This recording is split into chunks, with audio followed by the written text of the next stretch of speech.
Is it live? I think so. I believe so. Yeah, there we go. All right. We will wait for some folks to get in here. It's your brother. Oh, we got one person. All right. All right. All right. Good morning to whoever you are. If you can Good hear us, please leave morning. a. Well, no, it's not morning in SA. It is 5 o'clock in the afternoon in SA. Yeah, it's morning It's here. morning here. It is 9 a.m. on a Sunday morning. Sunday morning, ba ba ba. That used to be a nice little song by Earth, Wind, and Fire. Mm. All right. Yep, it's 17. Oh, wait. Hey, what's going on, Sippo? What's going on, Blueberry Hill? Um, Blueberry Hill. Is that from Fats Domino? The song? Isn't it Fats Domino? I found my thrill. Yeah. Yeah. Forgot about that song. Yeah. Stacy Morrison, good morning. I think that's another Sippo right there, right? Or I believe Sandili. so. No, I think that might be Sandili. T Shields. Blueberry Hill says yes. All right, all Oh. right. All right, we didn't jump there. We got 23 people and we're going to get started. I was going to wait till. Let's get it All right, so started. family, welcome, welcome, welcome. Again, it's your brother Asad, And it's Adrienne. and we are here Hey. today, and we're going to talk some reasons. A lot of times, folk, I think it's just that people are escaping white supremacy or racism when they mention leaving the United States. But there's a large number of white Americans and other Americans who have decided, hey, the U.S. is not going in the direction that we think that we think it should, and there's some other Mm-hmm. reasons why folk are leaving the United States. Um, I watched there's a brother on YouTube. I think the perception of the United States and the United States marketing program, whoever markets the United States and has been marketing it for the last 100 years is phenomenal. Because I was watching this YouTube video on a brother who followed Wodi Maya, right? Right, He right, saw a video of Wodi Maya in Rwanda and he decided to go to Rwanda, right? And right. he showed Rwandans pictures, like videos of homeless people in the United States. And it was like 10 of them. He showed it and they were just like, this can't be. This is not America. Yeah. So the idea that America is the land of milk and honey and it has been sold to so many people around the world that when you tell them that is not the reality, that is as fictional as Superman. Right. Yeah. So it's not just Black Americans talking about leaving. No, it's not just Black Not at all. Americans. You know, I had a professor in graduate school who had been here for 8 years. She was from Norway. Mm-hmm. She was headed right back to Norway. And when we talked about it, she was like, "Oh no, I can't stay here." My She talked about the mhm. violence, just the culture of the United States, and she was like, "It's too much here, too contentious at all times." You know, she had a good time when she was here, but she was ready to go back. my So it's not just us talking my about leaving. colleague lives in Prague. My colleague, who is from the United States, she was born in Texas, went to college in California, and when I first met her, I met her online, and she was like, "Yeah, I live in Prague." She was like, "We cannot come back." She and her husband. She's like, "We cannot come back to the United States." But you mentioned violence, so I wanted to pick. I don't know if everyone will be able to see Probably not. this My post. guess is not. This is not the best way to do that, but do you see those different markers like boom, boom, boom, right there? Those different markers, like there's one there, one there, one there, one there. All right, let me read the headline for you guys, and then I'll read some of the comments. It says 14 hours, seven in 14 hours, seven drivers held up at gunpoint in New Orleans. In 14 hours, that was one every 2 hours. We had carjackings. Mm. One every 2 hours we had carjacking. Okay, so why am I reading that particular comment? Because when you mention violence, this is a friend of mine who did 2 tours of duty in Iraq, Mm-hmm. and this is what he said. Because I said I was over New Orleans. He said I'm kind of over it too. I'm tired of needing to carry a weapon everywhere I go. Mm. In Saudi, you could walk from one end of the country to the next with gold chains and not worried about getting jacked. Here, they might come into your home and rob you. It's really sad. So You remember for a while people were taking weapons to go pump gas you had to take a gun to go protect get from gas. getting carjacked. Well, from the well, east. they don't know about that in South Africa because they sit in their car. People pump the gas for 'em, the petrol attendants, right? Yeah, But run up here, on you. you pump your own gas. This is an interesting comment. Someone said we're too spoiled. You guys have everything in the U.S. and don't know what to do with it no more anymore. Best quality of life, standard of living, beside the racism. That person hasn't been here. And poverty going on. Yeah, well, you know, I can, let me not say that he may not know, he or she may not I know. don't think so. There is a great, again, marketing scheme that has taken place. White Americans, this is the American dream for many of them. Right. White Americans, for many of them, the United States has fulfilled the American dream. And for many, it hasn't. The Appalachians, go to see our Appalachian brothers in Kentucky and Western Virginia and all of those places to see how they are living. Our white brothers and sisters in Mississippi in those trailer parks, and our white brothers and sisters, Hispanic and Black brothers and sisters in California who are living in what they call them? They are the working homeless. Right. The working homeless who are living in encampments and going to work every day. And he said we have the best quality of life. I don't know about that one. That's real questionable.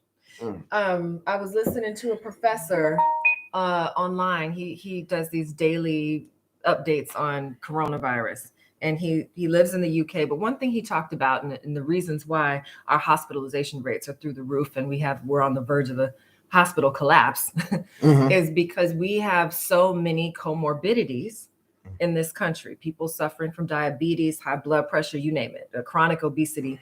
And he talked about the products that we eat, the foods that are available to people. And here you'll hear about food deserts where people don't have access to fresh foods and vegetables. Right. You'll hear about the quality of our foods as far as the ingredients in our foods. He said, I went shopping for bread. I couldn't find a brand in the store that didn't add sugar to the bread. So he's like, you guys need different public health measures. But there's a way that we live, stress in the way that we live, that I think you're thinking best quality of life because you saw some flashy cars or amenities, maybe some nice houses. Yeah. But I think that there are arguably countries that have a better quality of life. Right. And then there are 40 million people in the United States who are in poverty. And if you add in those who are just above broke, right? I mean, we're literally talking about probably 80 million Americans who are poor. Nearly, I think it was, let me get the exact statistic for you so we can know what check-to-check living looks like in the United States. And we know what check-to-check means, right? That means once they get paid, they have to live check-to-check. Like Denmark. Absolutely. No, someone mentioned Denmark. I think it was... Here we go. Can you see that? Just read. It's this article right here. It's this article right here. I wish you guys could see the number. It's backwards. But what it says, this number right here is 63% of Americans have been living paycheck to paycheck since COVID hit. 63%. That means they don't have savings. The vast majority of Americans cannot afford $500 is, I don't know how much it is in Rand, but that's, you know, it's expensive, but it's not something that should break you. The majority of Americans don't have $500 in savings, right? So the majority of them cannot afford a $500 unexpected expense without going into debt. What do I mean by that? Without using a credit card and having to pay for it over time. Going into debt to pay for a $500 expense. But I think... I didn't realize the comments were going to jump. There's an illusion people have, and the data helps to clear away the illusion. You say y'all have everything you need. At what price? At what cost is the question. Data matters. Data matters. Data matters. You have to look at the numbers, because if you just look at the images, you would think, what is the sister? She asked a question about if Michelle Obama was natural. Would she have been accepted? But she's a famous writer, and I don't know her name. But She said she grew up thinking, and I think she is Nigerian, grew up thinking that Black Americans were the Cosby Show. And we've heard that many times from our South African family, right? If you are looking at TV right now across the world and you're watching rappers and NBA players, right, you would think that's Black Americans. Or whenever you see white Americans, and you would think that's all of white Americans who are living like maybe Dallas. You remember the TV show Dallas? Right? And J.R. Ewing, right? No. The vast majority of Americans are stressed out. They don't have much in terms of expendable liquid income. We live our days working, we even brag about it in many ways. I work 60 hours a week. I work 80 hours a week. We don't really have time for our family. So I think we need to get into why. It's an American thing. Yeah. I think that hustle, work all day, work a couple jobs, hustle. And then the pandemic. There's still places in the South with no indoor plumbing, dirt roads, poor electricity. Very true. In the American Deep South. Tiger of truth. Absolutely true. And there's a brother on here said it's not about which is better. It's all about where you prefer to live. Mm-hmm. That's very true. That's true. That's true. That's true. Because some people have fantastic lives in the United States. We said that. It is some people's dream. Yeah. But it's not our dream. Yeah, that's her name. Blueberry Hill. Say it out loud for me. Oh, that's who you're talking about? Yeah. Chimamanda, yeah. How you say it? Chimamanda. Yes. That's exactly who it was. And essay the standard is 40 hours a week. 40 hours a week. You consider the lazy bum. Lazy bum. In the United States. You mean you only work 40 hours a week? Put that extra weekend time on and evening time. Yeah, you better. I mean, technically, most jobs hire you full-time as 40 hours a week. The expectation is that you're going to put in. Yeah, if you're salaried. But even so, if you're salaried, they could work you 50, 60 hours a week because they don't have to pay you anything extra. I guess they have to compensate you with time. So this is the trick bag they put you in. So you work 40 hours a week. What did they say? No. They're laughing. They work. Josh. Hey, Josh. What's happening, Josh? Brother Josh. I was born in Mississippi. We got to go back to and believe me, there are still places that are undeveloped. I just visited Joburg, Stanton, and Cape Town. Look, Big Josh was born in Mississippi. That's my neighbor next door to us in Louisiana. The number 1 and 2 poorest states in the Union, Mississippi and Louisiana. So maybe our perception of life is skewed. Our perception is different in the country. If you're coming I from, accept that. Yeah, if you're coming from maybe what's those northeast Vermont, right outside of DC, Virginia. You coming from those places, you might be like, oh no, brother Asad and Adrienne tripping. We have a phenomenal life here. But if you're from the deep South, Alabama, Mississippi, Georgia, outside of Atlanta, right? Louisiana, Tennessee. I'm talking about the Delta. My grandmother's stomping ground. This is the Mississippi Delta.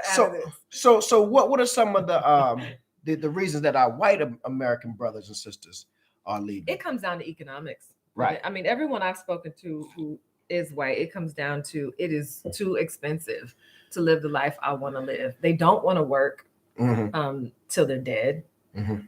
So they'll move to like Panama or something like that. They'll have a business online or whatever that supports them fully, and they can live a comfortable life and have some leisure in their life. Right. I think it comes down to economic reasons. Economics. So a decent cost of living is what they want. And I think COVID has accelerated this. During COVID, I did some research, or I know COVID is not over, but during 2020, I did some research for the University College London. I did an ethnography on New Orleanians during lockdown, right?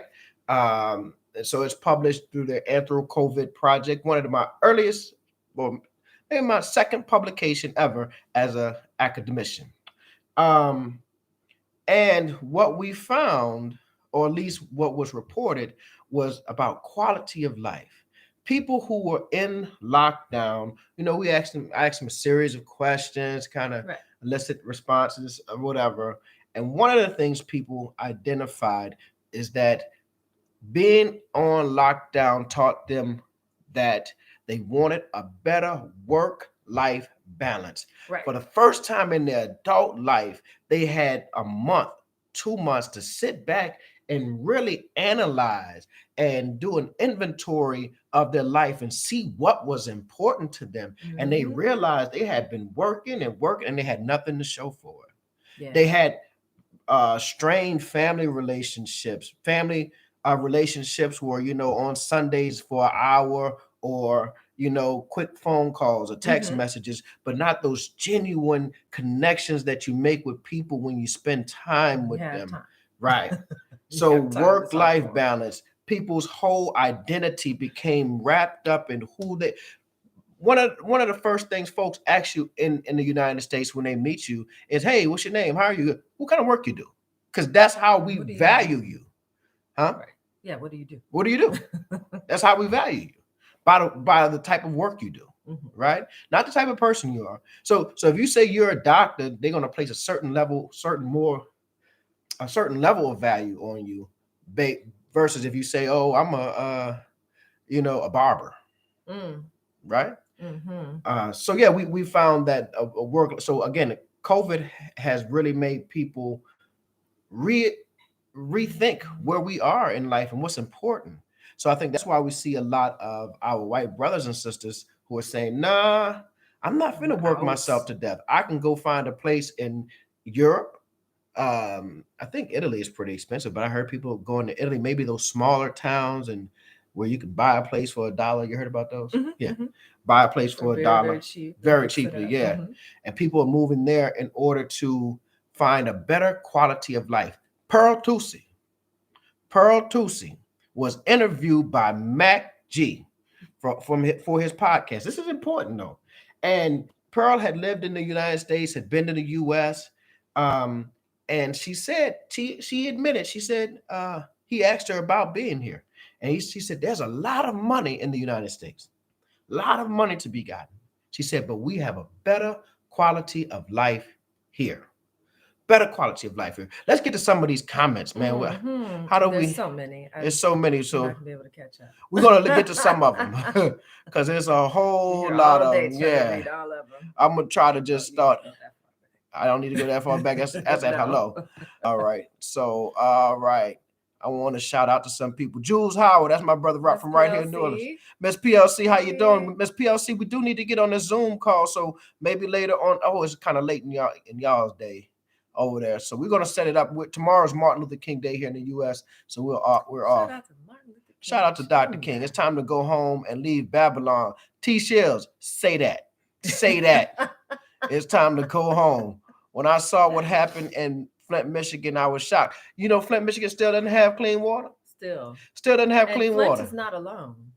If you think New Orleans water is filled with lead, you're crazy. Man, and New Orleans lot of other cities in this country have very old infrastructure. Didn't we just pass an infrastructure bill because we've been neglecting our infrastructure? Right. Well, I don't know if we passed it though. I think that there was some blockage, but whichever it's been neglected, and so Flint is not alone. Yeah, so Flint doesn't have clean water. Water coming out of their pipes is red. My grandmother's house in Mississippi. Yeah, too spoiled. You guys have everything. Okay, we saw that one. America ain't all that. Big facts. It's not all that. You just have to go to visit. There's no way that we can tell people because we're going up against a marketing machine of the United States. But all you have to do is really come and experience it. You will see some beautiful things. Let me tell you, this country has beautiful places. Oh man, like outdoor places, and you will see some folk with a whole lot of money. But then you got to deal with who?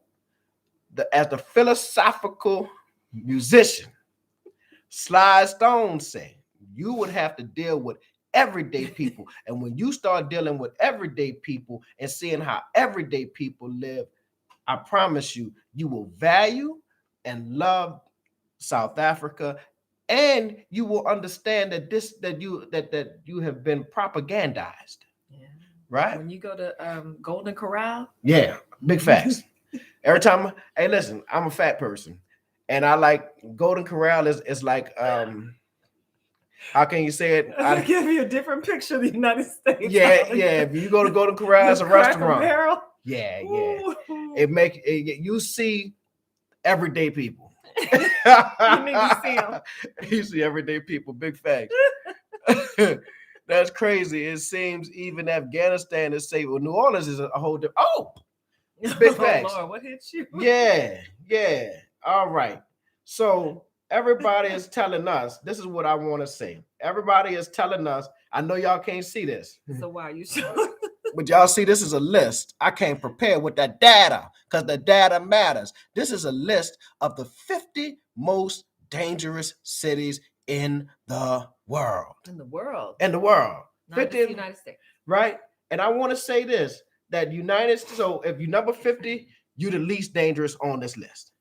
The first United States city does not hit into number 29. So all the United States cities are in the top 30, basically. In the top 30. Not all of the top 30 United States cities, but every United States city on this list is in the top 30. So now we are moving to what city? Johannesburg. What number is Johannesburg on this list? Johannesburg is on this list. And if you read the report that came along with this, Johannesburg was off of the list for 2 years straight. And then this is the first year that it's back on, and it is number 40. 40. Okay. Number 40. Okay. Dangerous. Bad. Michael Jackson. What number? What number is New Orleans? Hold on. What number is New Orleans? No, we ain't gonna get there yet. All right. So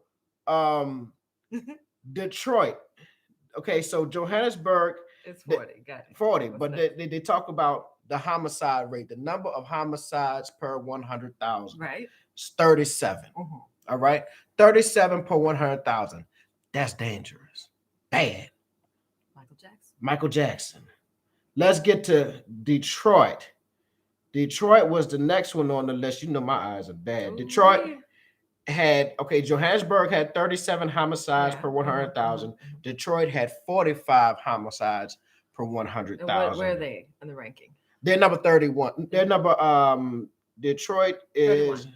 29. Oh, 29. 29. So Joburg 40, Detroit 29. Joburg 40. All right. So let's go and get to our city. New Orleans is number 21. Damn near in the top 20. Right? And if Joburg had 37 per 100,000, New Orleans had 51 per 100,000. But watch this. St. Louis, Missouri had 87. It's nothing funny. It's nothing funny because that's what we're talking about. But St. Louis, Missouri had 87 per 100,000. Now, if I said I was moving to St. Louis, so I don't think I would be getting all this. Be careful going to St. Louis. It's dangerous. People died there. You shouldn't go there. You don't get all that when you talk about going to St. Louis. Tell you something. Wait. Let's talk about the top. Give me the top 5. The top 5. Where are they at? The top 5. All in Mexico. All in Mexico. You know how many people are relocating to Mexico? Yeah, the top 5 are all in Mexico. Yeah. And they're the top 5. I can't even. Tijuana is dangerous. People go to Tijuana every day. To the vacation. Yeah, vacation. Yeah. So Tijuana. I think I've been to Tijuana. St. Louis is number 7 on the list. And man, St. Louis. St. Louis is out there. Now, South Africa does have town. Cape Town seems a little dangerous. Cape Town is number 10. I'm just gonna put it out there now. I ain't gonna smudge it. I'm an academician. I gotta keep it real. What's going on, Cape Town? I don't know what's going on in Cape Town, but so beautiful too. But the Durban is number 31, and Johannesburg is number 40. What? Yeah. Yep. So if I was telling people I was moving to any of these cities or in Memphis, you're going to Memphis is number 24. If I was telling folk I was moving to Memphis, right? They'd be like, "Oh yeah, Memphis good. Whitehave is a wonderful neighborhood." No, it's not. It's very dangerous. But they'd be like, "Oh, go to Memphis. It's fine. Great blues music and all that stuff." The stigma that has been painted about Africa being so dangerous, specifically South Africa. That's true, because they don't want us to know. Somebody said, who said that? They said that they're getting on the planes and there's a whole bunch of white people going to South Africa. Every plane up. Yeah, there's a whole bunch of white folks going to South Africa and they telling us stay away from there. It's dangerous. Why they going? But Anyway, so let's get to these we didn't get comments. far Okay. into the comments. Yeah. America ain't all that. Okay. And that's what you said. Should never live. Quality of life is Afghanistan. another aspiration. Josh, you own it. West Virginia poverty is off the charts. Big facts. That's why our Appalachian brothers and sisters in Kentucky, man, those poor, those are our white brothers and sisters, and they are living really, really in tough conditions. Not just them though. Yeah. 30 years of living in South Africa, and almost ever since I've never ever been robbed or been in danger of any kind. Yeah. That's the vast majority. Yeah, I was shot at the first time when I was 18, maybe 17. The first time. I've been in New Orleans all this time, and I've never had that issue. Yeah, well, you don't ever roam like I roam. No, I just walk with faith. Oh, all right. You're fully blessed. Blessed and highly favored. Well, let me tell you, I was blessed and highly favored because I was at the Jackson State Southern game, and it was me, Raphael, a whole bunch of us, and we saw a man. He started shooting, and he was like shooting at somebody that was near us, so I wasn't shot at. Right. He was shooting at somebody that was near us, and everybody else scattered. But you know that fight or flight, yeah, fight, flight, or freeze. Yes. I froze. You froze. I froze. I think I would have froze too. Yeah, I froze. So I didn't get shot. Which is why. Out of that 63% that are living paycheck to paycheck, what's the race ratio? Sandilly, you know, black folk might not even have no paycheck. Sandy, come on, brother. We might not even have. Do you know that black unemployment has been in double digits since the 70s? Right? Black in the United States, black unemployment has been in double digits since the 70s. If white unemployment got to double digits, it would be a national crisis. It would be a national crisis. Look, the entire government would be focused on anything, infrastructure, but any kind of way you can get folk back to work, they would be trying to get them back to work. We have been suffering with double-digit unemployment since the 70s. That's 40 plus years. Well, now, we already, I mean, just a little bit they're feeling right now caused an insurrection. Facts. They ran into the Capitol. That wasn't all about Trump. They've been more and more angry. Yeah. This economic outlook. Very serious. All right, so please don't leave out the highest student loan debt. Joshua Smith is coming with big facts, man, and they refuse to cash. Spoiled in that we don't know what to do with it, but like that's what I said was cost of accessing a better life in the United States. And then let's talk about the difference between, like debt. How much are people in debt? I refuse to tell you how much debt I'm in because I had to pay for a terminal degree. I refuse to tell you how much debt I had to take on. Well, you should have worked. You could work through school. See, that was our parents' day when you could work and pay tuition. These tuition rates are so high. $30,000 a year. $40,000 a year to go to school here. $30,000 and $40,000 a year for a 4-year degree. You do the math. If you work full time, it won't be done in 4 years. You're gonna have to work, strip, get an OnlyFans, everything. Pay somebody else to do the homework. It's impossible. You have to take those student loans. So they have set up a system where they force you into debt at 18 years old. It's this meme that goes around that says they will give you a student loan for $100 and $120, $130, sometimes $150,000 for school, but they won't give you a loan to start a business at 18 or 19 years old. So you could take on $150,000 worth of debt at 18, but they won't allow you to take on $20,000 of debt to start a business, right? If you're 18 years old and say, I don't want to go to university, I just want to be a barber. Can you give me $20,000 so I can set up a nice little business so I can start cutting hair? That's a big no. That's a big no. But you need $150,000 to go and get a degree in theater. Now Americans are trillions of dollars in debt from student loans. It's not a game.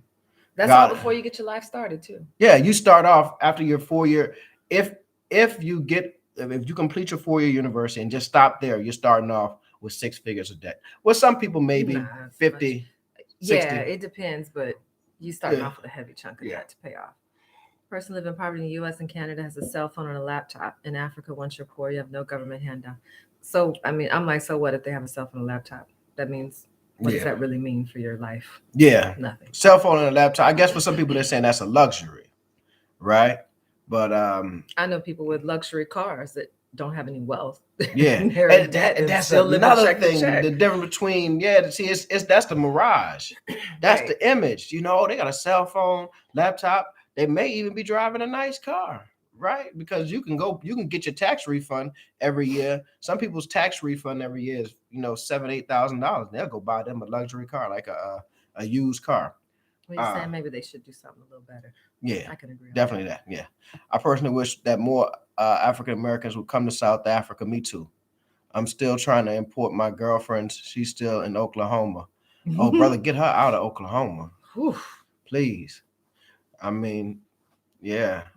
That's an old one. It's not about which is better. Yeah, okay. She's not Chimamanda. Here we go. Okay. I love how people know exactly who I was talking about too. Good morning, America. Sending love from Joe Berg. We love you too, brother, sister. I don't know. I can't see. Sorry.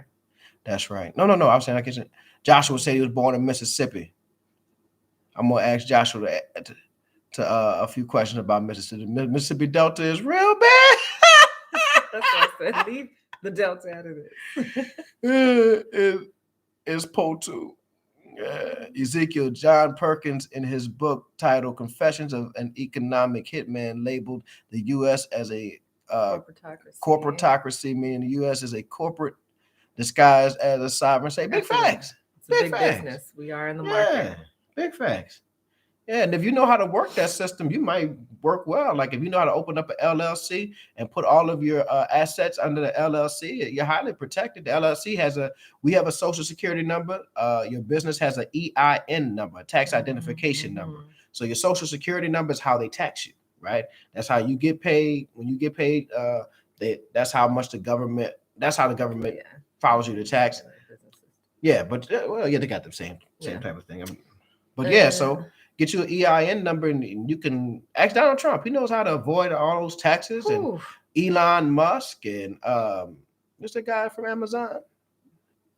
Jeff Bezos. Yeah. I drove through southern Alabama on the Florida border in northern Florida, and they look like poor parts of Jamaica where I'm from. Big facts, man. Come drive through New Orleans. I tried to drive y'all through the city. Some people feeling sorry for us. They were begging, Brother Asad, please come now. Leave that godforsaken place. I was thinking of visiting, but I think I'll explore my own country instead. Hey, man, it's all good. Hey, we happen to be ones who did all right, but still we know better. Let me tell you. So day before yesterday, who did we have dinner with? We had dinner, Josh. We had dinner with Doc. Maybe the question we should be asking is why our white brothers and sisters aren't leaving the U.S. or aren't leaving SA. Big facts. But Josh, we had dinner with Doc and his wife, who is also Doc. Two doctors. Black folk. One's a dentist, one's an MD. Black folk. You would say to yourself that these black folk, again, are successful. If you watched our last video, I talked about two sitting judges, sitting judges, elected officials who are saying, United States is too much for me. I'm out. I'm gone. My bones will not be buried in the United States. It's too much. We went out to eat with a couple. One is a dentist. The husband is a dentist. The wife is a medical doctor, and they visited SA last year or earlier this year. No, this 2022. They visited last year, and they are planning on moving by June, relocating by June. In fact, they will be there in March when we are there, and we're going to meet up with them again and have dinner again. But again, look who's deciding to leave, right? Number one, because they have the means, right? Yeah. But number two, it's very peculiar that it would be those that you would readily identify as those successful, who weren't spoiled and knew how to do hard working with what they got, right? Right. And still, they're like, this is not it. This is not it. I'm not going to die here. I'm not going to this. I, they worked the plan that was given to us. Go to university, get a job, become successful, and they did the plan, right? And they looked up, and the plan didn't work for them. They looked up and they realized that this plan sucked because now they're working 80 hours a week. They don't have time for their families. I'm not saying this specifically for Doc, but this is how the plan works. And they're also in $300,000 in debt. And again, I'm not saying this is for Doc. I'm just saying they're $300,000 in debt. And then you still have to worry about, being killed because you're a 6 foot tall black man walking through the South. So, yeah. Or you got to make sure you're walking around in your scrubs, right, with your badge on so people can know. I'm a doctor. I'm a doctor. Exactly. Don't treat me like the rest of them. All right. Well, a few years ago, I had a white British client living here for work. She was literally sobbing when it was time to go. I would be too, girl. Back to our conversation with the doctors, right? When I was I can be honest with y'all, we family. When I got on the plane to leave South Africa, I was down. When we landed in the United States, I was depressed. It just felt like so much pressure was back on my shoulders, right? So much pressure of having to conform to this way of living, this way of life. So I was trying to explain it to Adrienne. I was like, this ain't, I was like, we got to get back. I did not start to feel better until we purchased the return flight tickets for March. At least I now have a goal. I can just hold out. Be strong, brother. I can just hold out until March. Yeah. So I tried to explain to Adrienne, and she understood. But when we were at dinner, I started my sentence. I was like, so Doc, tell me, when you came back to the US, did you? And before I could finish my sentence, I said, did you? And he said, feel depressed? And I looked at Adrienne. I said, I didn't even have to say it. He was like, he described it the exact same way. He was like, it's so much pressure when we got on the plane and we landed back in the United States. It just was so much pressure on him. It is like this state of depression, but it is you don't feel it for some Black Americans. Just someone going to watch this and they are not going to, say, no, I don't feel any pressure here. I'm fine here. It is not until you leave, get out of the pressure cooker, and you go somewhere where you have some degree of self-awareness, independence, agency, right? You have some semblance of being free, or being not necessarily free, being an individual. That's the important part, right? Being an individual, and that you don't. It's not till you leave that you actually and you feel that you actually see how much pressure you're in here, right? And I mean, yeah, I think a lot of Americans. I've even heard the real South Africa, the Blanton, Mark say that he went and he just had to keep going back. He had to keep going back because I don't know if he felt the pressure, but it was something in SA. Yeah. Right? It was something in SA.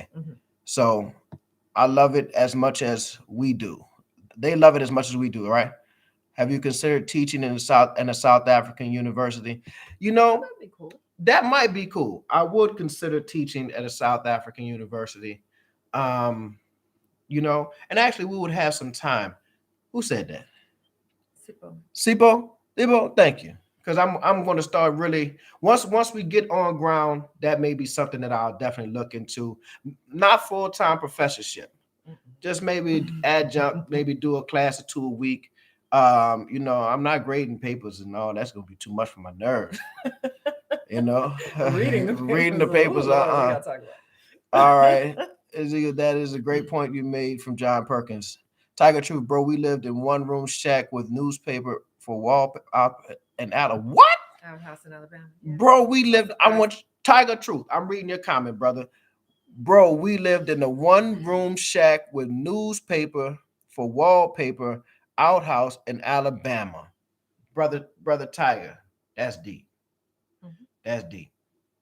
I don't know if my mama was that poor, but I can tell you this: she did have an outhouse, right? My mother grew up with an outhouse, and they were so poor that for Christmas, all they would get was fruit like orange and an apple.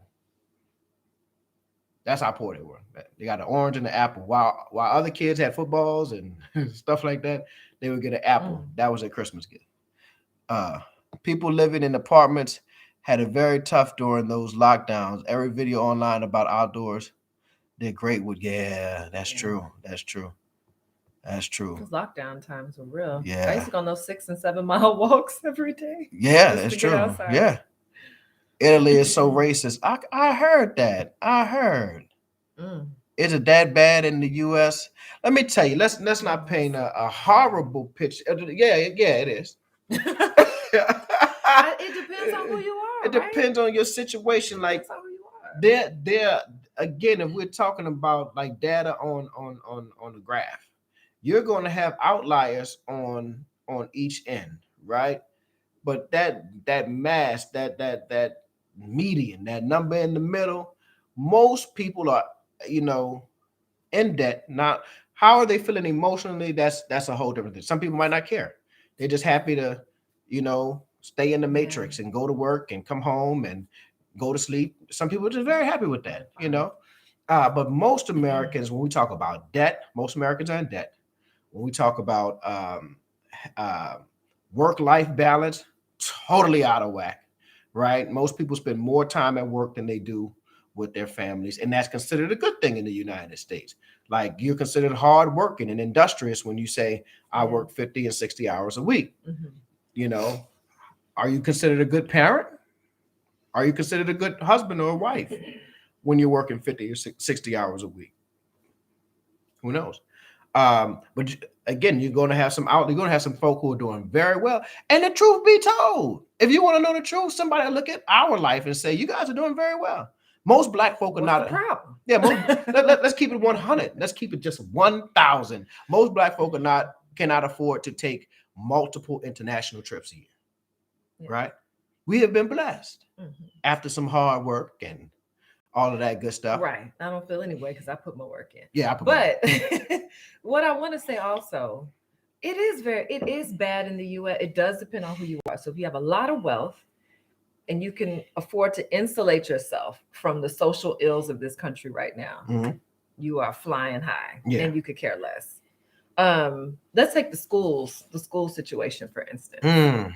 Because we have no true leadership right now, and because our leadership is so divided politically, we can't make good decisions to lead us forward through a pandemic. And so you have schools that are in complete chaos and disarray. All across the country. I mean, not only are they fighting at the school boards about what can be taught and not taught based on political differences, right? But now it's like you can't even keep schools in session. You can't hold on to enough staff to keep teaching kids.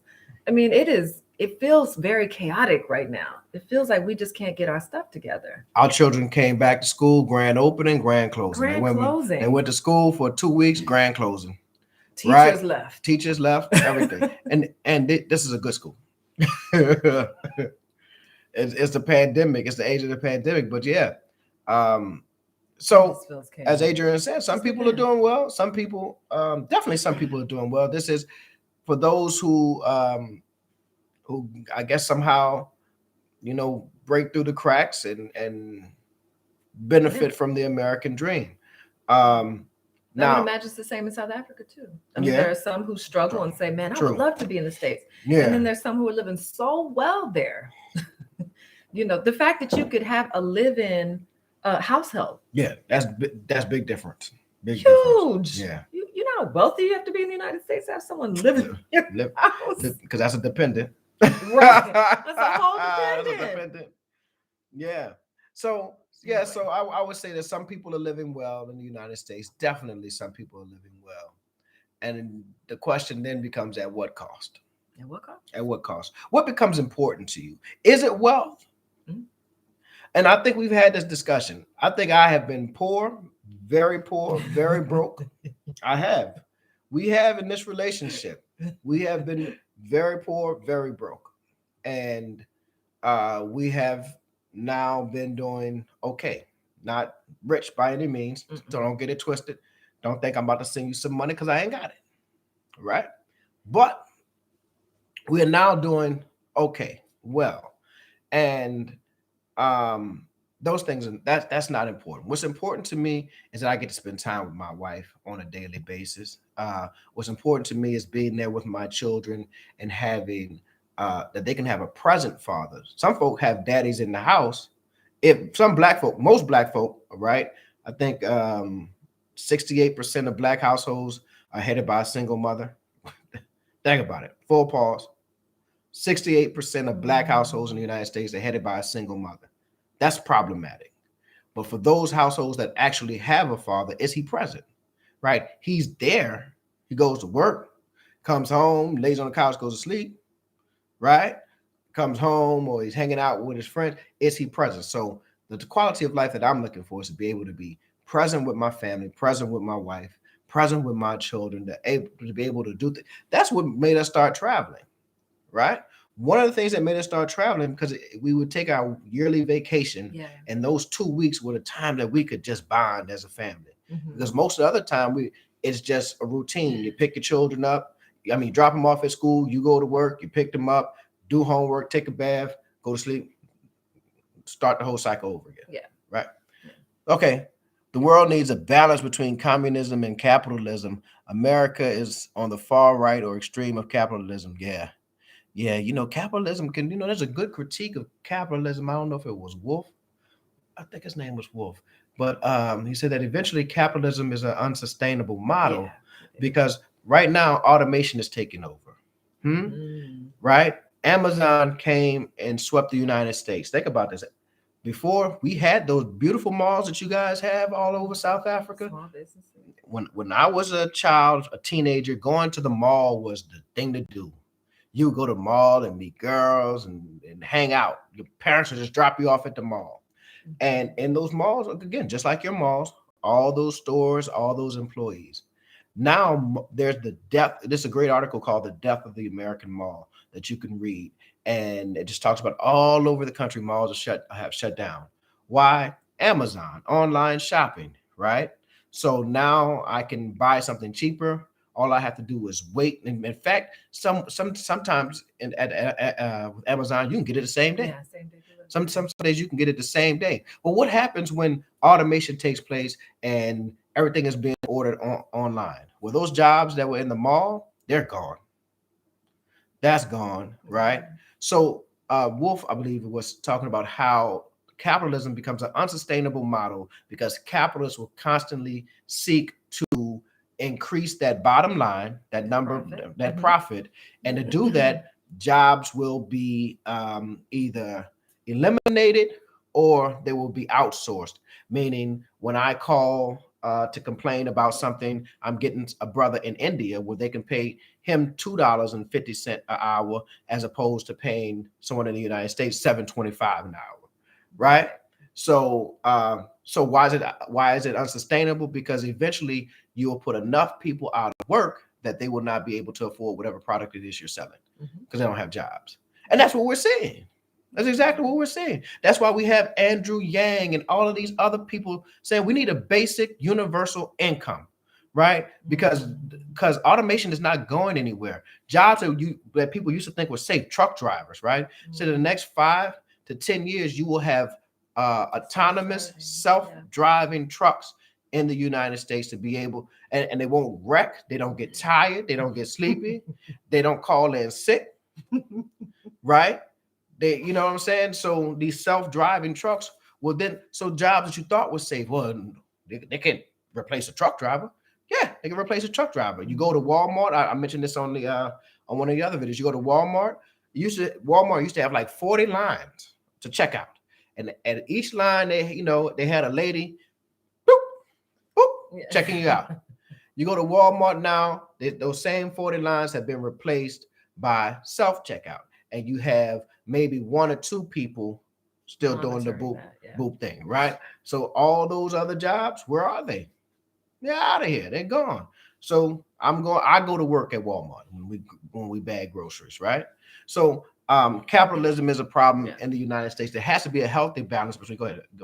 Scroll. I thought you were. No, I thought someone said I'd much rather be broke in the USA than in South Africa. At least you guys have welfare and Section 8 housing. I don't want to be broke in either. Yeah, I don't never want to be broke. Let me tell you, I've been there. It ain't good. You're poison, but I'm not trying to be broke. But you know what? But that's an interesting point. I can't argue against that because, yeah, you do have welfare.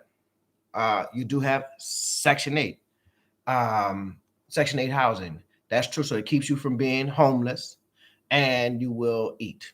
That's absolutely right. I mean, that's a fact. We can't argue against that. I don't know if South Africa has programs like that, but definitely the United States has Section 8. Black males really don't benefit from Section 8 because it was a social program that's really set up for women and children. WIC, WIC, women, infants, and children. So black men don't necessarily benefit from that. And you know what happens when you have generations of poverty being just sustained? It's a very unique question, and it's something that needs to be interrogated. Because some will say that you remember they had the judgmental map, and it said New Orleans generations of poverty and struggle. What happens? You know, Malcolm said, "Get off the welfare."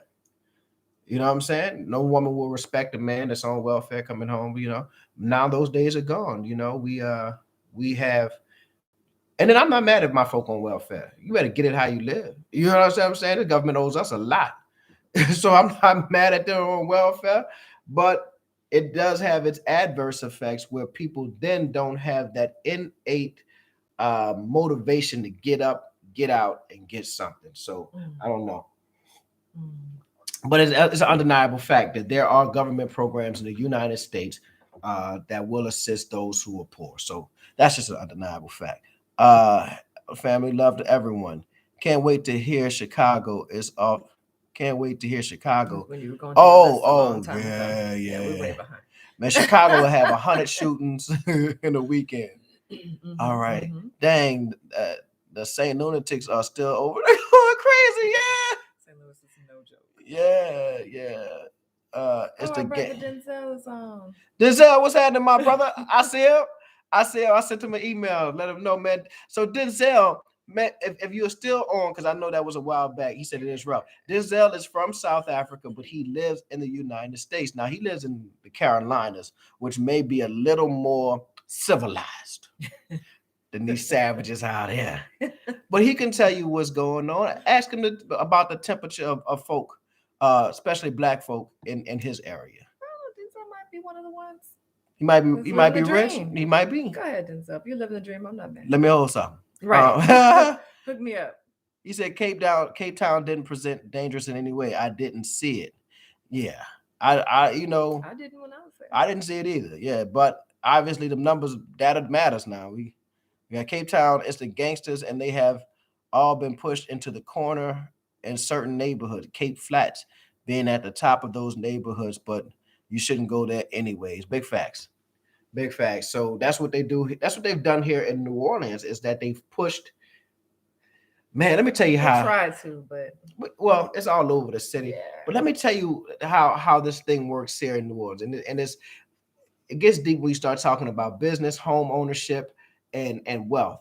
So most Americans, in particular Black Americans, have their wealth tied up in their home. And we all know how it works. You get a mortgage, or as you guys call it, a bond. So I bought a house 10 years ago. I've been paying on my bond or my mortgage for 10 years. The value of the real estate in my neighborhood has now shot up. So now the difference between what I owe and the new value of my home is the wealth that I may have in my home. They call it equity. So you may have $40,000, $50,000, $100,000 worth of equity in your home. Well, okay. New Orleans East was the Black middle class section of New Orleans. And these Black folk had owned their homes since the 80s and the 90s. And these Black folk have beautiful, big, lovely homes, right? And they had a lot of equity in their homes. So what did our beautiful, intelligent city planners do? They decided to shut down the housing projects. So the housing projects are in Callio, Magnolia, St. Thomas, St. Bernard, the Lafitte. They decided to shut down all of these housing projects, right? And move those people to apartments in New Orleans East. Now, everyday people, I love them. But when you move a whole lot of poor people from one section of town into a town with middle class, middle income people, the value of the land begins to decrease. Mm. So these black folk who were in New Orleans East, who had these big, beautiful homes, now saw the value of their land decrease and saw their wealth deteriorate. Mm-hmm. So then, whereas they may have had $100,000 in wealth or equity in their home, now it's down to 40 or 50,000. And then the shooting started. Mm. Then the killing started. Then they started shooting. This is God honest truth. They killed a 63-year-old woman. At the beginning of 2022, we lost a 1-year-old, a 7-year-old, and a 12-year-old to gun violence in the city of New Orleans. The city, but New Orleans East in particular, became it went from being the black middle class dream, an example of black people living well, doing well, with nice homes, educated class, to being a war zone. Literally, Adrienne mentioned earlier, when you go to pump gas, you had to have you got to have your gun. I don't even stop in New Orleans East. If my light is on and I need gas, I'm just gonna keep going until I get out of the East, right? That's how dangerous it is, and that's how they used our own people, and with no knowledge of them, with no knowledge of what they were doing, to kind of destroy black wealth in the city of New Orleans. Very tricky stuff that they do with politics and land ownership and stuff like that. It was snowing on that flight. I think it's about on the way. Miss PLC, I brought my urban survival skills with me to Cape Town. Come on. Look, Josh said he was shot at when he was 14 in Jackson, Mississippi State Fair. The gang problem was crazy in the 80s. Yeah. Black people got to work 2 to 3 jobs to be middle class. That's real. All right. Of course, you aren't going to be robbed in Cape Town, but the majority of people of color that live in the ghettos in the Western Cape aren't being catered for. Please, let's not front. True.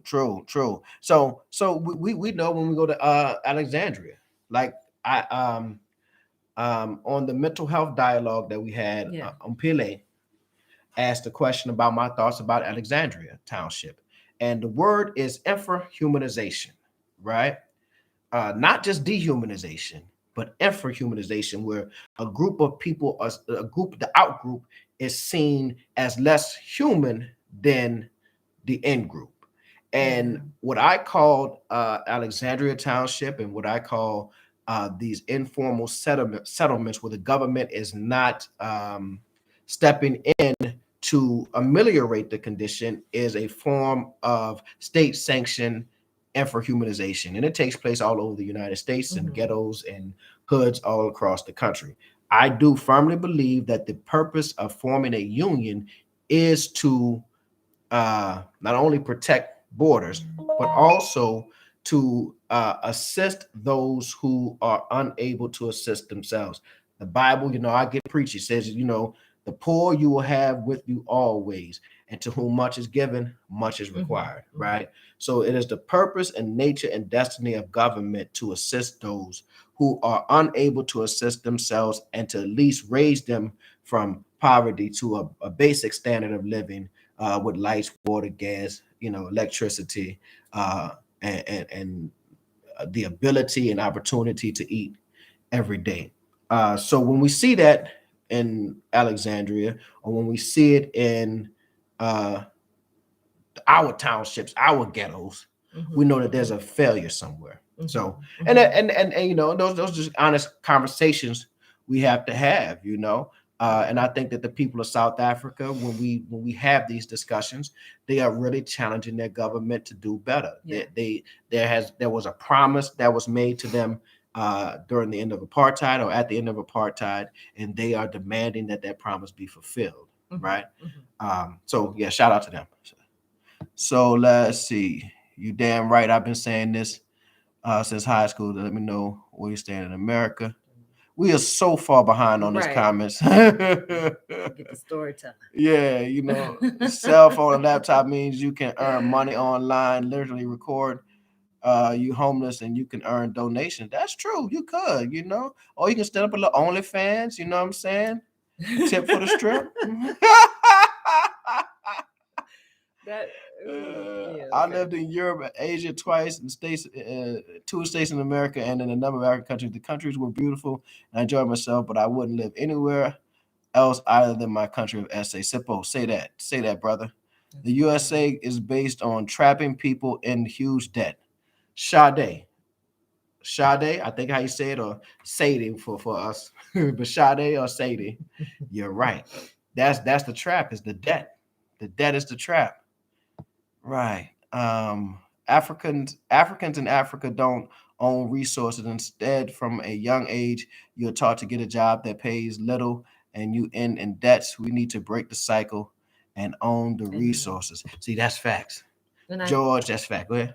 For some Black Americans, going to Africa offers that. It offers the opportunity for ownership of some sort, right? Right. So that's why we need to have Black Americans. One thing that we do have to our benefit is that we bring the what? The American dollar where we go. And the American dollar to rand right now, I think is $1 to 15 rand or something like that, 15.42 or maybe even 16 rand. So with us having that, we have to strategically work together, family, right? We have to work together. That's why I want to be on the ground with what everyday people, because it's the everyday people that I want to be able to work with so that we can buy some of those resources, right? Mm-hmm. So that we can leverage this American dollar to benefit the people of South Africa.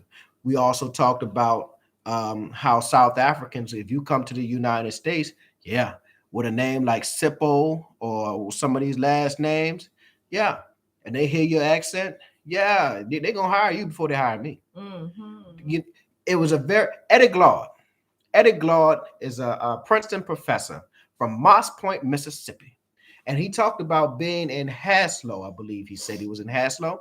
And, you know, he realized then that when you're around different white supremacists, if you are not their Negro, right, that you get treated different. The one they know. Right. If you're not the Negro that they know. So he said within an hour of being in Haslow, he saw like a Black person from Haslow being slammed to the ground and arrested. But he was treated totally different because he was an American. See, he was not their Negro. Right. So the guilt and that trauma and that past relationship that those white people have with their Black people, it's not applied to the American when he comes in. And the same happens when our African brothers and sisters come to the United States. You don't have that same relationship with our white people. In fact, they'll talk to you about us. Yeah. They'll be like, oh, you're not like, these other Black people. Exactly. So they will treat you differently. But that's not a problem. I'm not upset that they're treating you differently if we are strategic about how we play the game. So if they're going to give you the job as the manager, as the supervisor, because your name is Sippo and because you have a South African accent and you don't share the same history with them, right? You're not their Negro. That's fine. Get the job, big brother. Now, when you get the job, make sure you hire T-Ray and JoJo and Neek and all of our people, right? Make sure when you get in position, you take care of my people so that when I'm in South Africa leveraging my American dollar and I get in position, I make sure I take care of your people, the everyday people, right? See, that's how we play this game. That's how white folk been playing it for years. That's even how our Latino brothers and sisters play the game, yeah, they do. Right? They do. So we just have to learn to play the game. And the fact that we have not been connected as a people, as an African people, African Americans, and those on the continent have not been connected is the reason why we have not been able to play the game. Oh, but it's a new day. Hot damn. It's a new day. All right, let's see what else we got going on here. You can read the comments on your thing. Hi, guys. Hi, Shirley. And I say the cost of quality basic education is fast exceeding the cost of university or college. The white-owned private schools are one of the richest companies in the country. Wow, that's good to know. Jesse, okay, no, I'm not gonna get into that. The exodus has begun, and my bones will not be buried in SA either. Right, right. Let's see. I lived in Hillsborough, Soweto, Yellville, then in Cape Town, Somerset West, and I think it's Lazi, Durban. I was scared in Somerset. I was more scared in Somerset than any of the other places. The colors. I'm not gonna say that. No, that's I'm not into this one. I'm not repeating that. No, I travel SA a lot. I'm from M-Plane, Cape Town is more dangerous, especially in okay. Oh, that's where we at with this right now. Let's get down to some of the newer comments. Yeah, they still going back and forth. I feel they ill-treated in America. Tom, which South Africa you live? Well, no, they going at it in the comments. I can't get it. All right. I think we need to address something that okay, I'll go there. Okay, do we see it coming? You got him on the phone. All right. Yeah, I mean, this is a conversation is taking its own. Yeah, it's going somewhere else. Yeah. So one thing, let me tell you what I noticed. There was this great interview with Dan Rather, and Dan Rather is a famous white journalist here, and he interviewed Nelson Mandela. And one thing I watched Nelson Mandela do was tactfully not answer certain questions and not involve himself in certain things. And it was very important. They asked him about racism in America. Now, he is one of our heroes too. He's obviously South Africa's hero, right? But we have been taught about Nelson Mandela our entire life. He's one of our heroes, right? But this is when he was fresh out of Robben Island, right? And he was coming to the United States. He wasn't even president then. De Klerk was still president. He came to the United States to do like his tour. But anyway, they asked him about racism in America. And you know what he said? He said, I believe that, I will not meddle in the affairs of the United States, that, there are capable people in the United States to deal with racism. And, there are black folk who are capable of dealing with that, right? Cool. So some black folk kind of, well, man, you're supposed to stand up for us. You're supposed to say. So then the next question later on, they got to talking about the support of the PLO. Yeah. Right. And he said, wait a minute. I just told y'all that I wouldn't meddle in the United States business. Now, what will make you think I'm about to jump and meddle in Israel and Palestine's business? If the PLO wants to be my allies, we will be allies with them. Then they asked him about Cuba. He said, nah, you basically said you don't get to choose out. He said the biggest problem with some people is that they think that your enemies are my enemies.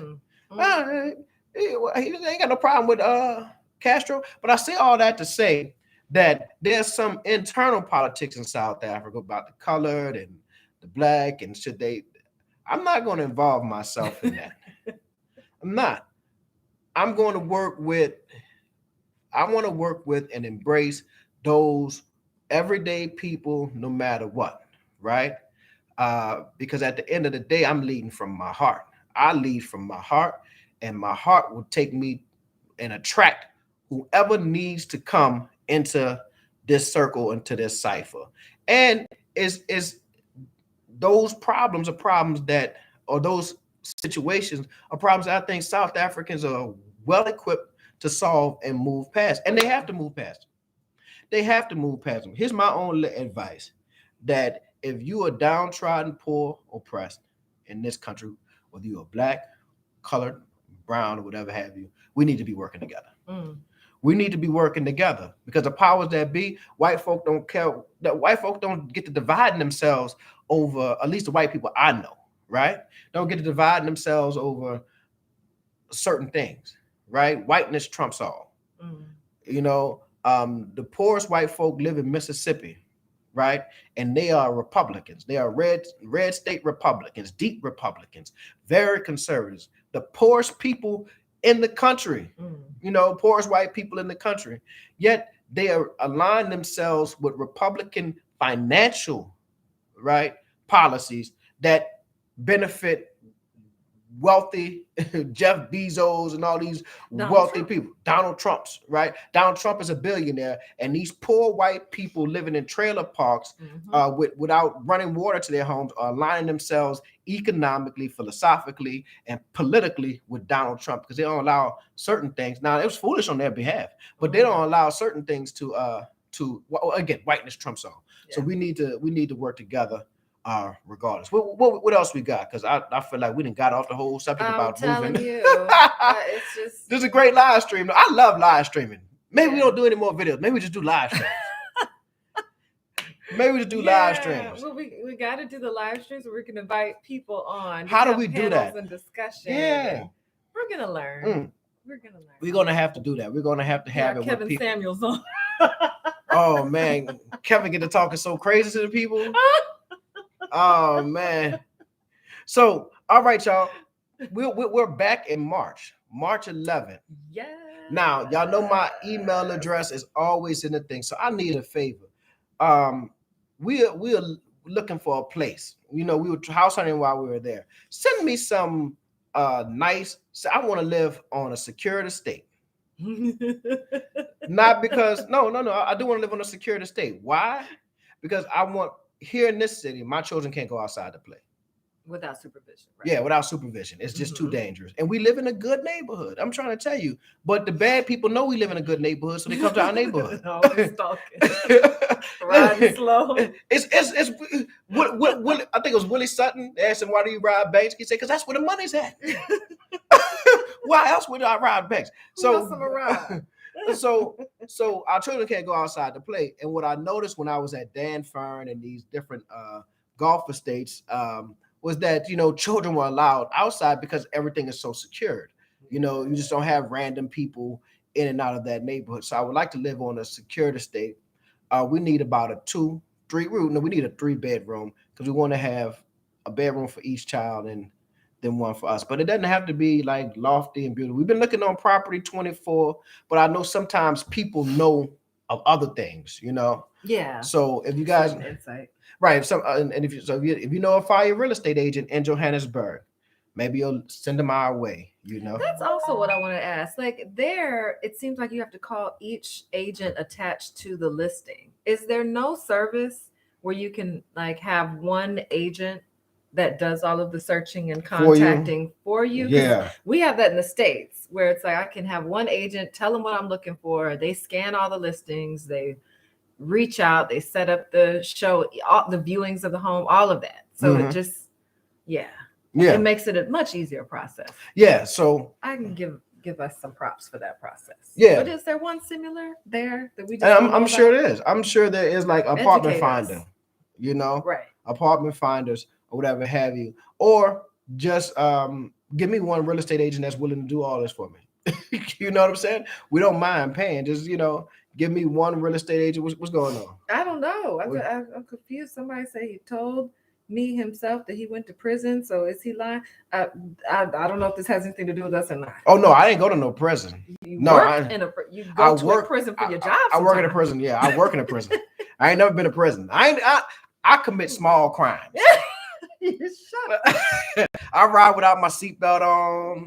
You know, I text and drive.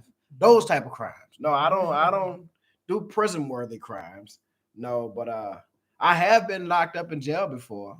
But you know, I think you'll be hard pressed to find a black person who has not at least had handcuffs on. Yeah. Right. A black man in particular. 1 in 4. So let's talk about that. I have another. Oh no, I think she was talking about somebody totally different. Oh, okay. So these comment sections are taking on a life of their own. Well, that's usually what happens. That is what happens. So I found this interesting, and we are one, but whoever's on 129 people, y'all get to hear this. Okay, so this is a meme that someone put up. You see the college.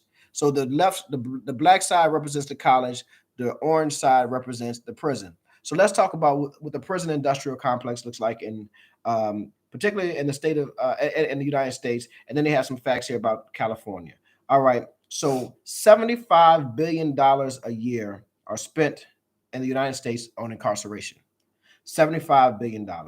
Whereas $65 billion are spent on college funding.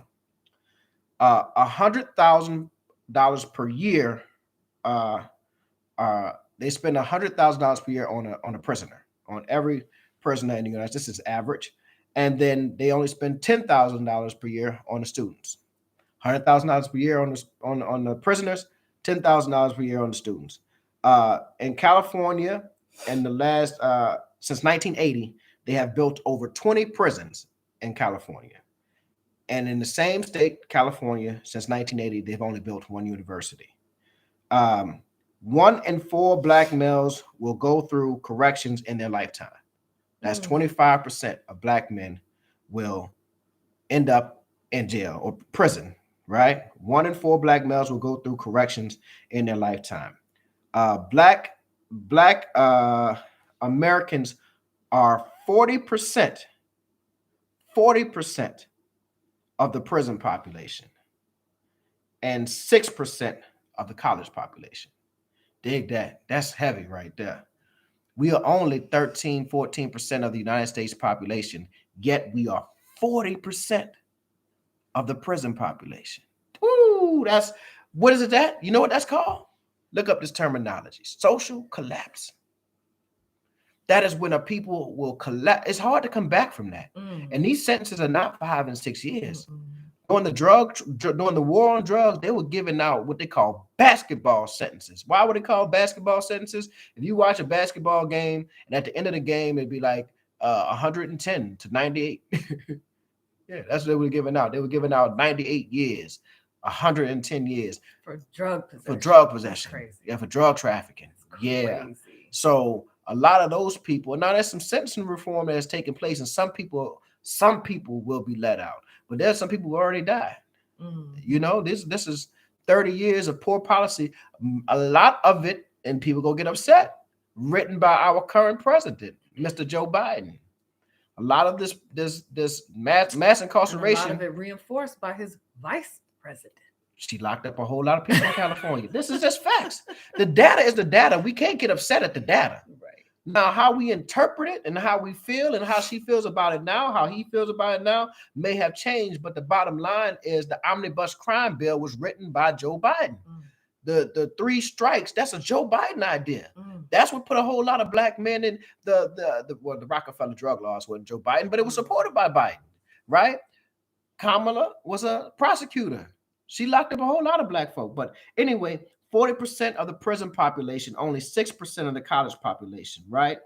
White Americans are only 39% of the prison population, right? Think about that. We live in a super majority white country. And and when they look at the prison population, they are less, their percentage point, they're 1 percentage point less than we are, right? Yet they make up 79% of the college population. This is not about being lazy. Social engineering. This is social engineering. You know, lazy don't produce numbers like this. Everybody, because if the plan worked, people wouldn't want to be lazy. Who would choose prison over college? Right? Who would choose? This is again governmental designed social collapse and infrahumanization.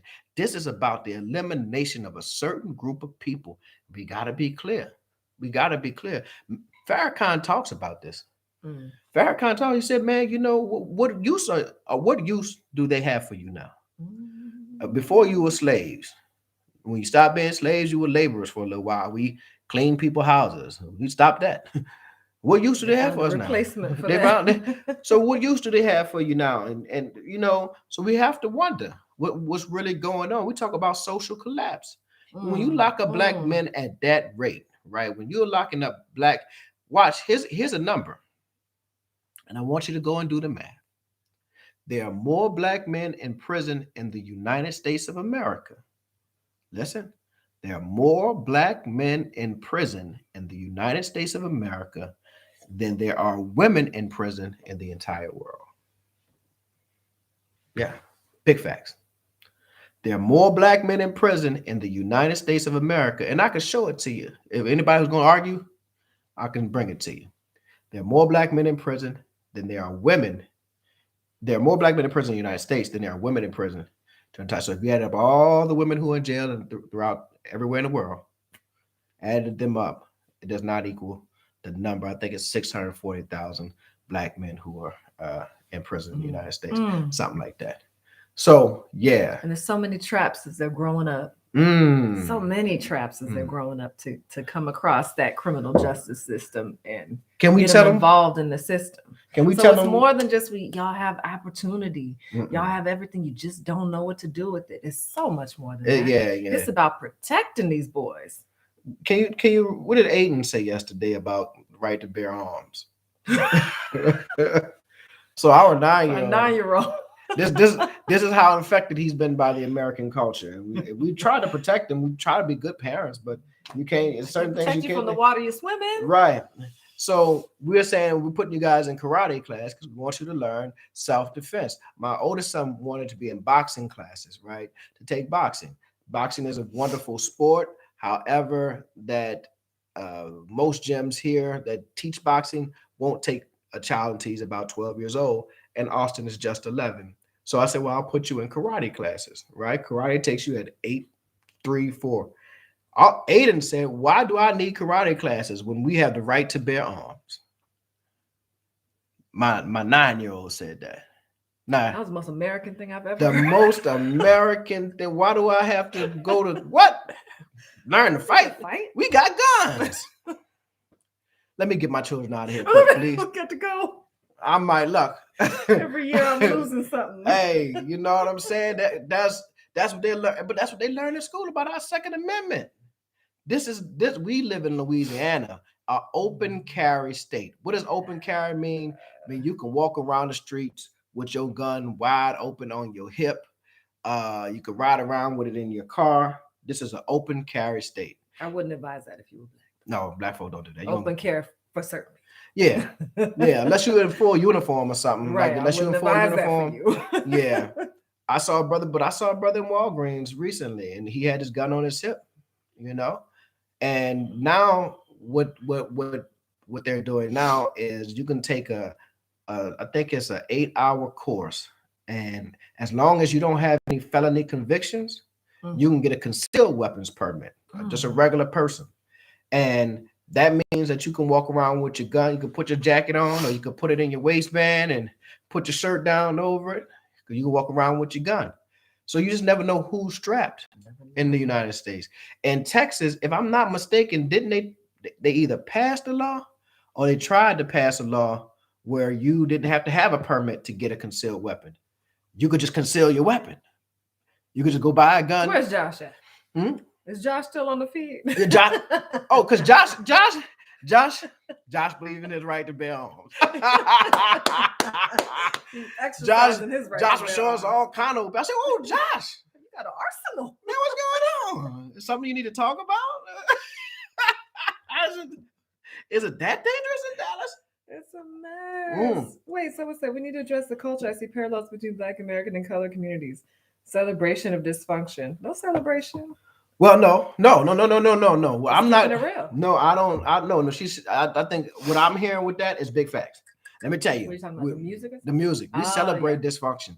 We celebrate dysfunction, man. I don't celebrate dysfunction, but okay. So yeah. So talking to Moses, and I don't know if he's online here now, but Moses was like, yeah, SA hip hop took off, but it's certain elements that are just missing from SA hip hop that you hear in the United States. And that element is the constant celebration of killing of another human being, right?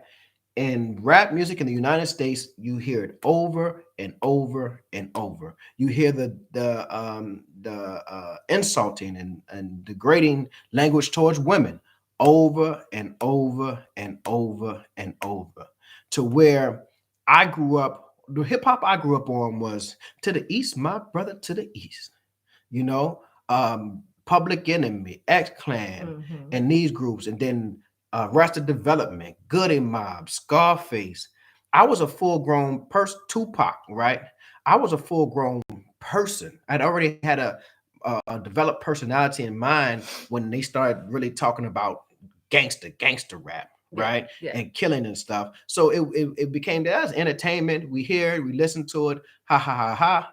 But it didn't affect. But you have entire generations now whose only music whose only not appetite, whose only diet of music is hip hop, and the only diet in that music, only brand or flavor in that music is murder, death, destruction, Drugs. money, drugs, and hate and hatred with misogyny, right?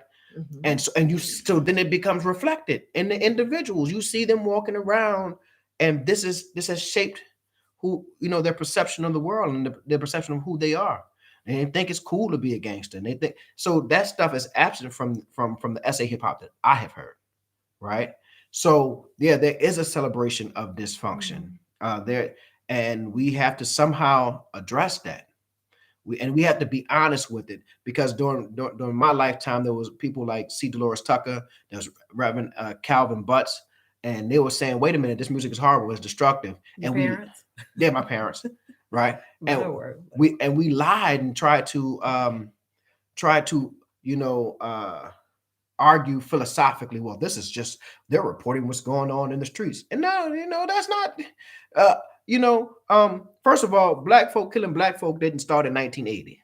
Black folk, they was in the old juke joint stabbing each other up a long time ago, but we didn't sing about it. Yeah. We didn't celebrate it, right?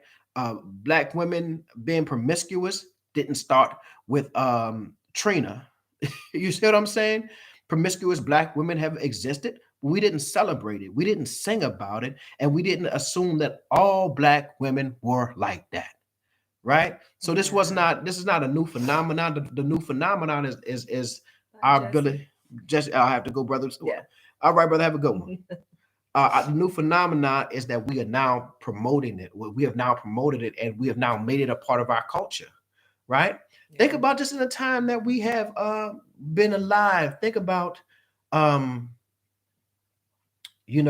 Janet Jackson, to whoever our new stars are, and the way they dance and perform and stuff. Think about Lauryn Hill, who was the biggest female MC of 1998, right? The biggest female MC of 1998. Her album cover, the Miss Edge. Look at her. She's a dark-skinned woman with natural hair on her album cover, right? She named her album "The Miseducation of Lauryn Hill" after Carter G. Woodson's "Miseducation of the Negro," right? So a throwback to her intellectual, to one of our biggest intellectual giants. And she sang about love. She used scripture. She used poetry. She rapped. She did all of this. Now look at that. That was our biggest female MC. Now who we have? Nicki Minaj, Cardi B. And that's fine, because we had Lauryn Hill, and we also had Lil' Kim. Yeah. There was an alternative. But where's our Lauryn Hill now? And I don't mean where's Lauryn Hill now. We have Cardi B. We have Nicki Minaj. And we have all of these other female rappers, the City Girls. Where's the Lauryn Hill alternative? Isn't that strange? Where's the Lauryn Hill alternative? Here's something. They tell you that this music doesn't sell. Did you know that Arrested Development 3 years, 5 months, and 7 days outsold Dr. Dre's Chronic album? Sold more albums than Dr. Dre's Chronic. Yet they saw that they could use. Let me tell you something about this. If black people were rapping about killing white people, if rappers were rapping about killing white people or killing Jews or killing homosexuals, rap would have been banned. Shut down. It'll be banned. The first time they got more than 2 songs talking about something like that, they go ban rap. It'll be banned instantaneously. We are the only people who sit around making music that is so destructive to ourselves. Living with them, we have one party that uses dependency. Oh, they still. We off. We are off. Huh? Meg Thee Stallion. She's not Meg Thee Stallion. I don't know if she's an alternative to whoever, but we don't have that alternative now, So we have to stop making this music that's destructive to us. So the person who said that we're celebrating, what did she say? I forgot. She said we're celebrating dysfunction. Dysfunction. Yeah, absolutely right. We celebrated. And we no longer have those Cosby Show images on TV to help us out. What else? What else we got? Balances. Our African Americans need to concentrate on high culture, Pan African vibes as an emphasis. Too many excuses are made for negativity and not emphasis on positive, correct. Hey, brother, you know it's so hard to really get our people. You know what happened was there was a time when we had people who were challenging this narrative that's being painted and this type of culture and this art that we're putting out. Um, but they were going up against machines who saw money and an opportunity to and I guess there was an appetite. But you know what they always say, right? Keep in mind the appetite didn't come from black people. The single largest um, consumer of gangster rap music is like white suburban kids. So when they saw that white suburban kids had an appetite for this, they begin to pump it. And what happens though is that white kids have this. They live in the suburbs. They have mom and dad at home. They go to night schools, and they know that this is just their peek into black society, and that they can never be that, right? So it doesn't affect them the same way because they have an alternative narrative. For black people, when our children hear it and they see it in their communities, right, it becomes their reality. Perception is reality. Even if it's a misperception, it still becomes the reality. So then our children are running around thinking being a gangster and being a thug and robbing people and killing people, and we know it's true because the data says that we are being robbed, that there are robberies taking place in our community. There's high crime in our communities. There's drugs in our community, right? A lot of single parents in our community. So we have a lot of work to do. We have a lot, and that's part of the reason why I'm leaving the U.S. too. They ain't just to escape these white people. Some of these Negroes, some of these Negroes bother me too. No, I'm joking, man. I'm joking. But it's an all over thing. Oh, all right. Facts, Dr. Asad. I don't know what I said, but I know you're right. Man, Adrienne need what's that? I don't Medelaman. Prefer Appiano to rap. Hip hop is dying. Its artists are abandoning it. Yeah, well, yeah, because I wonder why people like AKA, because AKA is a phenomenal artist. Like he could really make it big in the US. I think his style is a little too Drake-ish and Kanye, so somebody might say he biting, but he's a good artist. Nasty C is my favorite. Nasty C could make it big. And he has kind of made it big. People know who he is. He's down with T.I. So we are drinking coffee. If you must know what's in the cup. The Wendy Williams cup. We don't. Hey, if y'all notice, so maybe y'all can give me a congratulatory thumbs up in the or a one in the thing. Since December 30th, I have not smoked on my little vape. And first of all, there was no weed in that vape. I don't do drugs, anything that's going to get me intoxicated. It was nicotine, right? And I have not smoked on that since December 31st. And but I haven't drank alcohol. I don't know. I can't even remember the last time I had alcohol. My son is 11. It's been before he was born, right? So never will my cup be filled with any lean, any Hennessy, any wine, none of that. I haven't smoked weed. Not lean. We got a problem if that's the case. Well, they be sipping lean. That's and lean is a whole. We've got an interesting question here. It says, "What's the one thing you'd bring to South Africa with you from the States?" Like, because it's so many things. What do you mean, like? Because I'm gonna bring my wife with me. Our children. Our extended family, if we could. That's one thing. Somebody say, what? No lean?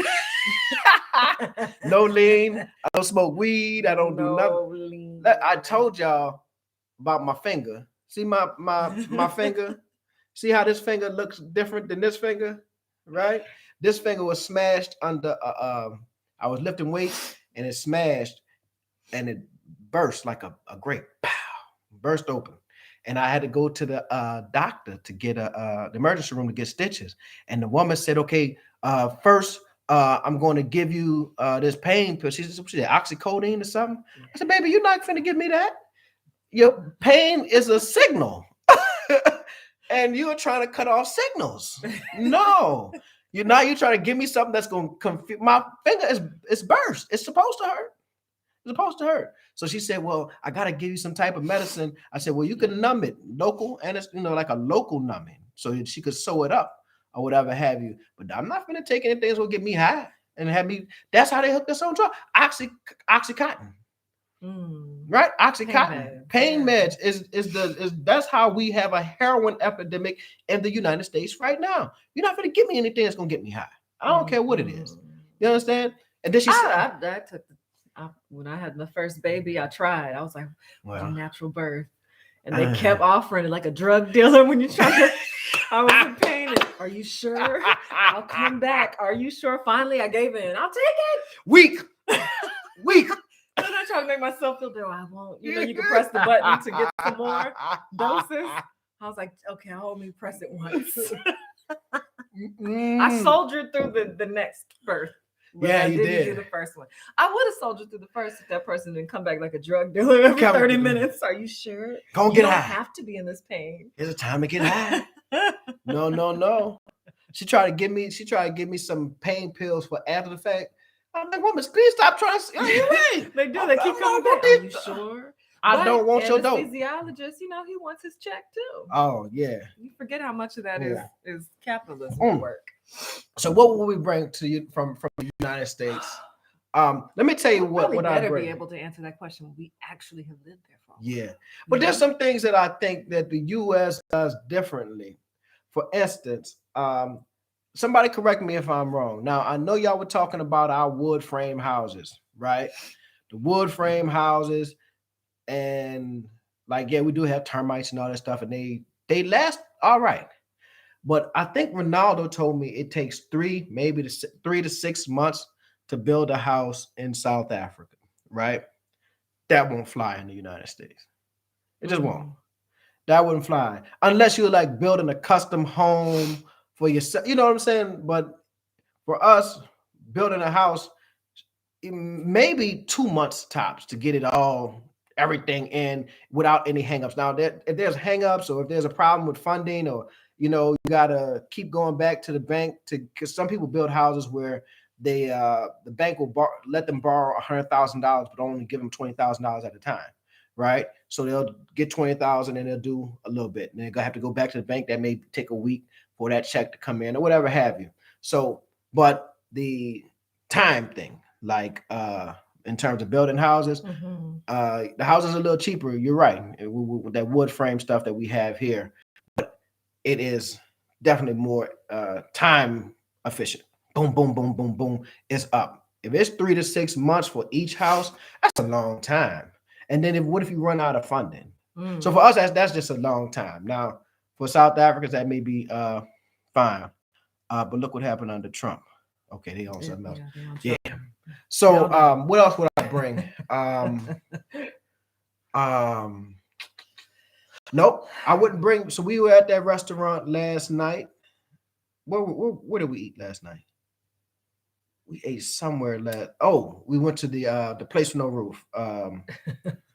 Velvet Cactus. Yeah. So we went to a place called Velvet Cactus. And South Africa lets you chill. And I noticed soon as we went out to eat last night, as soon as she brought our last little meal, our last drink. She put that check down. Bam, put it down. Leave when you're ready. And then once she ran and signed off on it, we sat there for another 15 minutes because we wouldn't finish our food. The food was still there. She never came back. Because once she's paid, there's no need to keep coming and fill up your drinks and see if you need anything else or whatever have you. So that's something that I would bring to South. I mean, that's you bringing wooden houses. No, what I'm bringing is the time. That's what I wanted to bring. The time, construction time, right? Construction time. Denzel said we should bring gumbo. Big facts, and I think we can do it. We could do it, and yeah, well, all we need is shrimp, crabs. What else would you need to put? Chicken. All the all the and ingredients. stuff, which Okra. I'm have. sure they have okra. Yeah. Yeah. But it may be. Yeah. Yeah. Do they have the cayenne peppers and all that type of stuff though? I don't know. We've Yeah. never looked for the ingredient. We should look for those ingredients when we go and Yeah. see what's there and what. There's a is place needed. called Louise and Anna that's supposed in Joburg. It's supposed to have like Louisiana food, and I didn't try it out. I think we'll go in March. What else would we bring? Oh, I was saying I would bring South African customer service at restaurants to the United States. I think more Americans would appreciate that. But then again, you know how we are. Eat, eat, eat, eat, eat, eat. Go. You got to get back to the grind or whatever have you. So I don't know. What Africans in the United States should bring to Africa? What is that history of Mzungu, Pan-African marriage, cerebral spirit about mixing Pan-African culture, jazz, gospel, R&B, yams, gumbo, Bantu people. Yeah. All those. Oh, so they say yeah. We have all those ingredients. Big facts. So yeah. So maybe Sandilly, when we come next time, if you come down from Pretoria, man, I'm gonna try to make a pot of gumbo, but I gotta get a house first. I can't be making gumbo up in them. Man, we were in the Airbnb, and the people next to us, I don't know what they did in them people Airbnb. They fried something like so smoky. I don't. Yeah. They had a grill like. Maybe they had a grill inside. Smoke everywhere. I said, this is ridiculous. Why would y'all do that to them people's place? We have cayenne pepper, big facts. All right, cool. We have a lot of herbs, cayenne pepper, okay. Black pepper, turmeric, and various herbs here. Yeah, okay. Yeah. What else? Yeah, we'll make some gumbo. Do y'all know the history behind gumbo in the United States? Well, let me give you a good history. So gumbo is like it's a West African word. I don't know exactly for okra. Well, when I was in Mali, gumbo just meant okra. Okay, so for Mali, gumbo meant okra, right? And it is a stew in different parts of West Africa. You come to the United States, and what happens? The United States version of gumbo, most of the time is okra based, but you don't necessarily have to use okra to make gumbo anymore, right? Because the French, gumbo in the United States comes from Louisiana, right? New Orleans, Lafayette, the French area, and they used a roux instead of the thickness of the gumbo, the thickness of the okra, I should say. But anyway, what happens? Why is gumbo such a really traditional African American thing, and how does it work? When people were poor, the slaves were poor, they didn't have a whole bunch of stuff. So someone would bring a little chicken. So that's why gumbo has all of these different ingredients in it. Someone would say, I don't have a lot, but I got little pieces of chicken. Okay, cool. We're gonna throw that in the pot. Well, I got a few shrimp here, but I don't have a lot. It's not enough to feed a whole lot of people. Cool. We're gonna throw that in the pot too. Well, I have some sausage. Cool. We're gonna throw that in the pot too. I have, some crabs. Cool. We're gonna throw that in the pot too. And then we're gonna make the go. So they took a little bit from each person, right? A little bit. And now they have a big old pot of gumbo that can feed a whole lot of people. Yeah. You know what I'm saying? Kind of like that story of Jesus and the 5 loaves, had a little bit, make a lot. But that's the story of gumbo in Black United States. Somebody had a question here. Oh, I lost it. Mardi Gras celebration. What would you say to Black Americans that avoid essay because we have white people? I hear that a lot. There seems to be this real reaction some folks have to South Africa. That's that old. It's so strange. That's that old. What do you call it? Fantasy and romanticizing of Africa. Yeah. So they. I just want to go where ain't nothing but African people, nothing but Black people. That's all I want to be. Like they live in like Wyoming. I don't want to be around no white people. You tripping. You know what I'm saying? They live around nothing but white people in Wyoming. I don't want to be around no white people. None. Yeah. You're tripping. So I think that, again, South Africa is a super majority Black nation. Yeah. Right.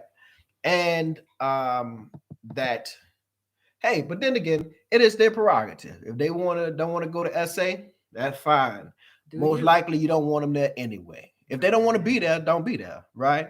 But I don't knock South Africa for having white people. Number one, that's freaking stupid. Number two, um, there's many places you're going to go on the continent where you're going to find that, oh, they're Chinese people.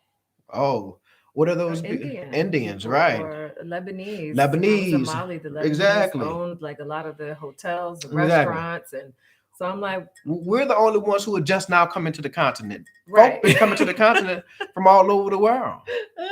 So what makes, you know what I'm saying, like it's just weird and strange that holding the fact that South Africa has white.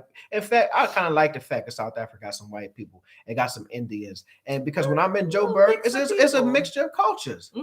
right? I kind of like, I don't like the power dynamics. I don't like the economic dynamics or whatever have you, with white people controlling land or controlling money. But I like the fact that I can go to Monte Casino and get some good Indian food. Don't you? I like Indian food, right? Love it. Love it. Love Indian Love food. it. So yeah, I mean that's a, I just don't think it's a very well thought out or a good argument to hold against SA, right? Now, this person says they are running from racism and still think apartheid rules the day. So why leave the states and come to a place just like it's not just like the states It's not. in any way. It's so different. I mean, it has some of the same infrastructure and the amenities and that kind of Mhm. stuff, but socially, It's not. it is not. You just have to understand that there's a difference between being in a majority and being in a minority. And here's what I mean. South Africa has its issue with racism, but it's not existential threats, right? Right. Meaning that when I'm in Danefern and watching little black kids play, when they leave from the clubhouse and they walk down the street to their home, there's not a Karen who's going to pick up the phone and call the police because a black person is walking down the street because there's too many black people walking down the street. Right? There's no area in South Africa, or at least in Johannesburg, I can't speak for all of South Africa, where black people are not, quote unquote, expected to be. Right? Where's that place we went up on the hill? On the mountain, you could see over Northcliffe. We're in Northcliffe, right? And it's looking like Malibu. If Northcliffe was in the United States and I saw the amount of black people walking in Northcliffe, I would just be out of. It just wouldn't happen. Let's just be frank. It just wouldn't happen, right? So whereas in South Africa there's racism, and there's a great argument to be made about who should own the land and who should access the wealth. You don't wake up every day thinking you will die if you have a police interaction. You don't go into places when I'm in Melrose, right? And I'm looking around, I see black people in Melrose. And Melrose gets, you can see where they're the kind of the nicer the place it gets more diverse. We notice all of these things, right? It gets more diverse. Still a whole bunch of black people there. So there's no place at least in the Johannesburg area that I have seen, where black people are not expected to be, where colored people are not expected to be. There's still a fight for equality. There's still a fight for economic equality. It's vastly different than what's taking place in the United States. When the last time South African Police Department killed a black man, because he was black, or because he was riding through the wrong neighborhood, or because he was running, or something like that? It's a difference between being colored South Africans and black Americans share a similar history because of apartheid and Jim Crow. The way it was played out is different. It's different. So it's similar, but definitely not the same. That's all I could say. But yeah, some folks say, well, why leave the United States and go to a place that had apartheid? I mean, that's a question. But I mean, I look at the way that South Africa has moved in the last almost 30 years. They have progressed. And I think that there are a lot of South Africans who were born, who are 25, 26, who didn't live under apartheid, who will push that nation forward, right? And in 30 years, we'll be seeing a vastly different South Africa in terms of economic dynamics, where we'll be like, again, this is the Wakanda that we've all fantasize about. That's just my opinion. That's my prediction. I believe that other places, Kigali may be on its way there. I believe that the stream ended. Huh? The stream ended. Oh, it must have stopped. If you're still on and can hear us, let's see. The stream ended as Africans. No, I don't know. I don't know. It's still counting over here, so I don't know. Let's see. Do you perhaps know? Oh no. Go Black to Africa. I find that fellow very fascinating. I don't know him, but I don't know him. I don't know him either. I don't know him. I've watched his channel a lot, and some things he says I agree with. Okay, you're still on. Some things I don't agree with. You know, but I think the brother is. I think in general we're on the same side. He wants Black people to relocate to the continent, to go Black to Africa, and I think that's important. Yeah. And I think as long as we can agree on that, our differences in philosophy, our differences in ideology can all be worked out. And it's not really profound differences. It's just some stuff he says that I don't think you got the data on that, brother. You gotta get the data. All I want to know is what the data is. What do the numbers say?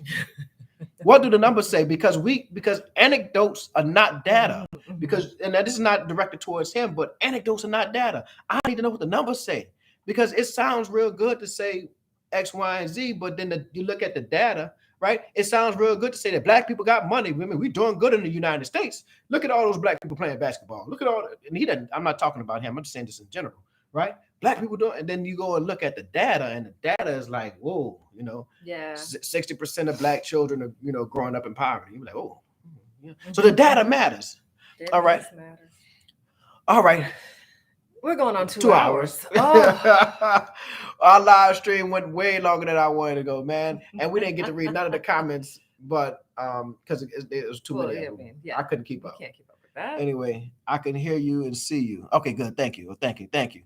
Some people on YouTube are pushing a very There's negative. a lot of negativity around SA, but for us, we've visited several African countries. We have chosen South Africa.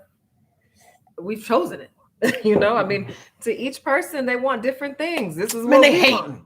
Let's just call it a fact, man. They hating. They are hating. Ain't nothing. Look, they are hating. It's a lot of folk who mad at South Africa because.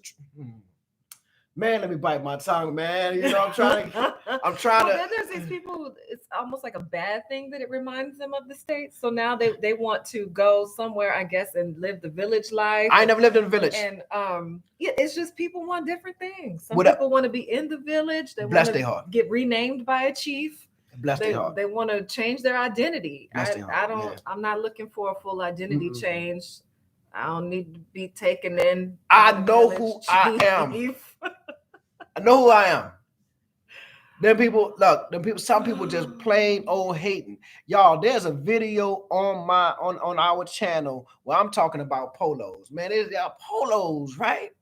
And a lady got on there, and it's one particular thread, one particular comment, and then in that comment, there is like 100 responses, because she got on there with just the most negative stuff to say about South Africa.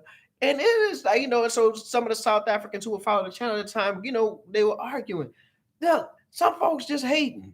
Some folks want to go in and they may not necessarily have access to the American dollar. Good morning, son. Access to the American dollar the way that some others have access to the American dollar. So they can go to, and this is not about anyone in particular. So please don't take it, but they can go into the Gambia with $500 and $600 a month and live well. You can't do that in SA. No. Right? You got to come with a little bit more. You can't go into SA acting like you are the super duper expert on anything. No. SA has already produced experts. They've already produced the doctors, the engineers, the IT experts. No. You got to come in and find your place. Right? So some folk want to go into a place that's undeveloped, because they want to go and become the experts and become what happened? The big deal. The big deal. I'm just saying. Yeah, that's if we were going to be God honest truth about it, you can't go into SA and again, SA is mapping the Omicron, sequencing the Omicron, right? They're not doing that in some of other neighboring universities at one point. I mean, somebody has asked us 50 times what other African country. Let me answer your question. Go ahead. So Mali, Morocco, Senegal, Cairo, Tanzania. Egypt. Yep, Egypt. I did a quick stint in Kenya. What else? Was that it? South Africa. And South Africa. All right. So we've answered that question. And we liked all of those places. All of them were nice. You know, all of them nice. Before we decided to move to South Africa, we were going to move to Tanzania because that's where we basically spent our honeymoon in 2009. What you saying? We were. Yeah. I wanted. She wanted to. I said, man, I ain't moving to no Tanzania. You were like, I would have if she would have pushed the issue, but I'm glad she didn't. Glad she didn't. But yeah, so that's just a fact. So those who are hating on South Africa, they may use the idea that white people are there to hate on it. But I think the underlying reason is that you cannot go into South Africa half stepping.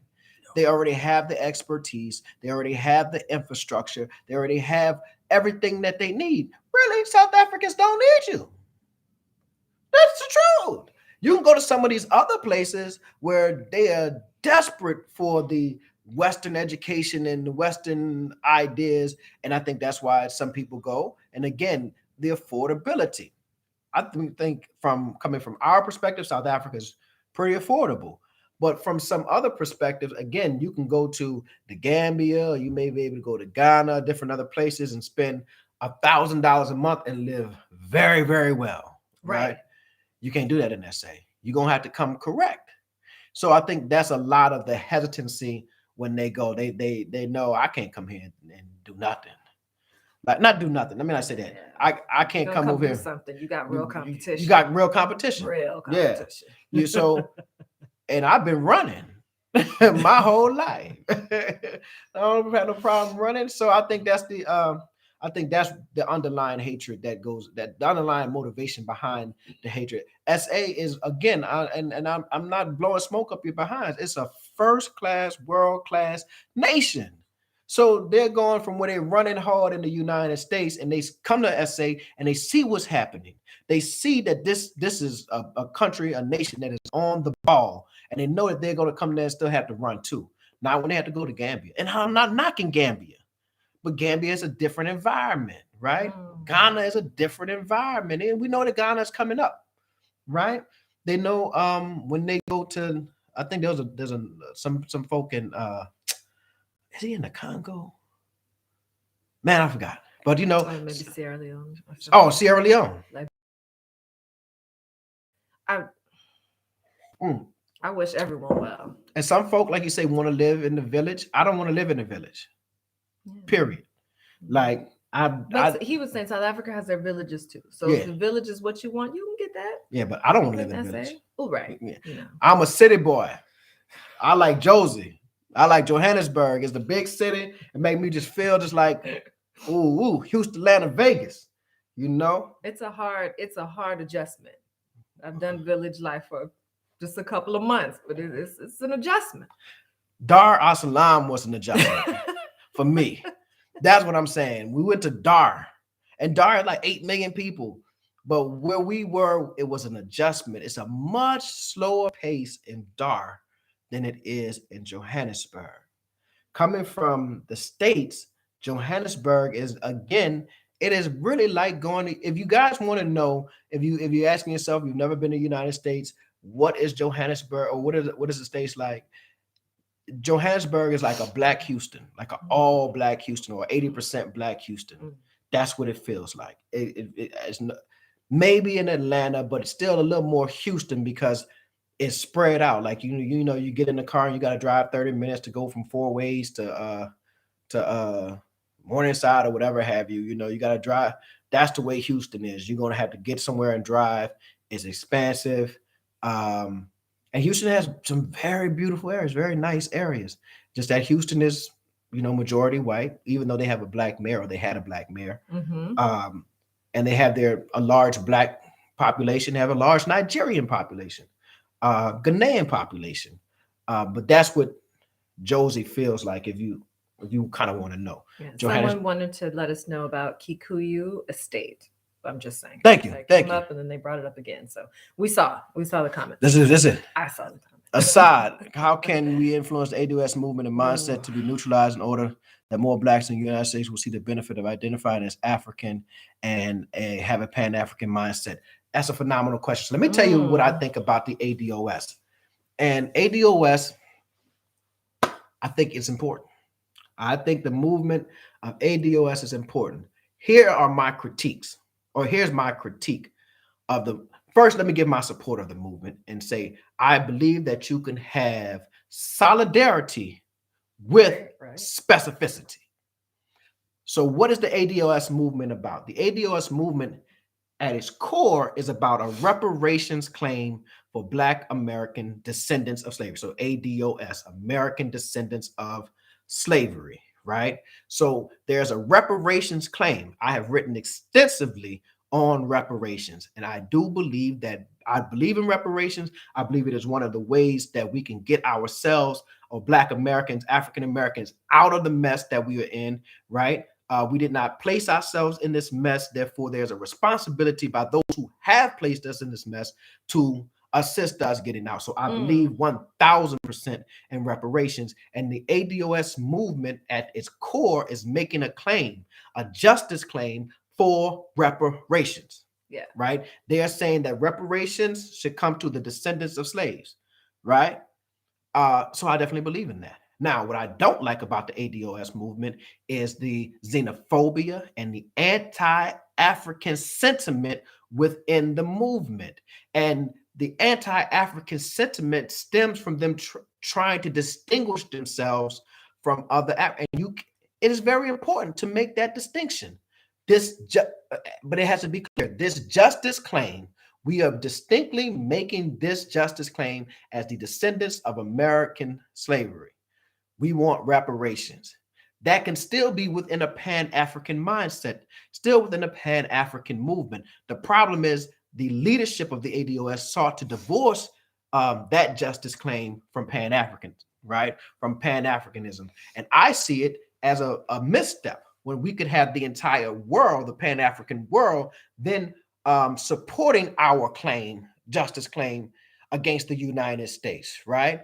Wouldn't it be great if we had Ghana, Nigeria, South Africa, Kenya, Rwanda, Sudan, and Congo, all saying with one unified voice that America owes African Americans, right? So I believe that the ADOS movement made a misstep when it started all this xenophobia. Oh no, we're not African and we aren't them people and blah, blah, blah, blah.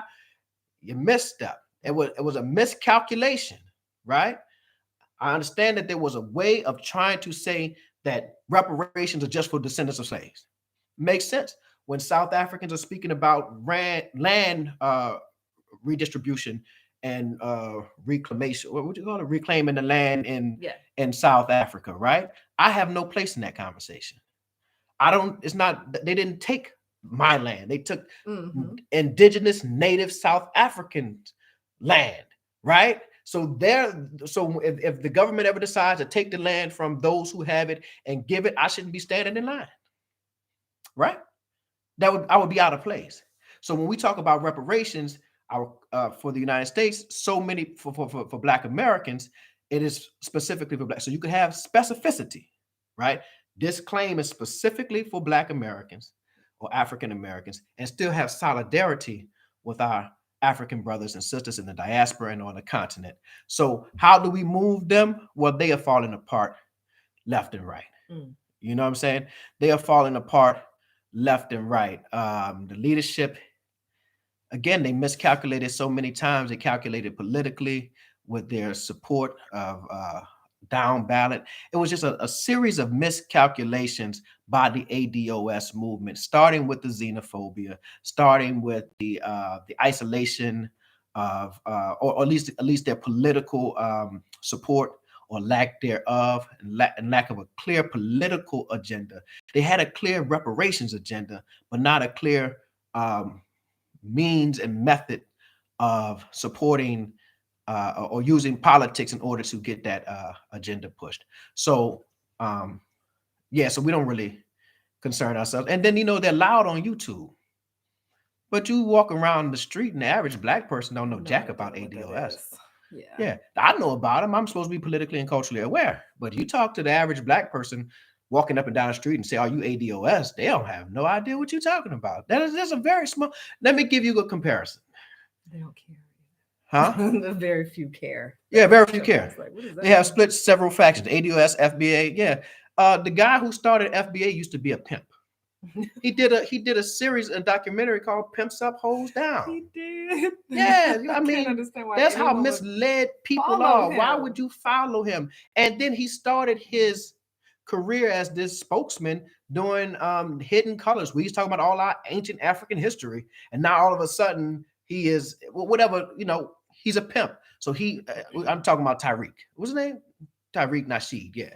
So you can't put too much stock in him. Now Yvette Cornell is an intelligent woman. What's the brother's name? Is it No.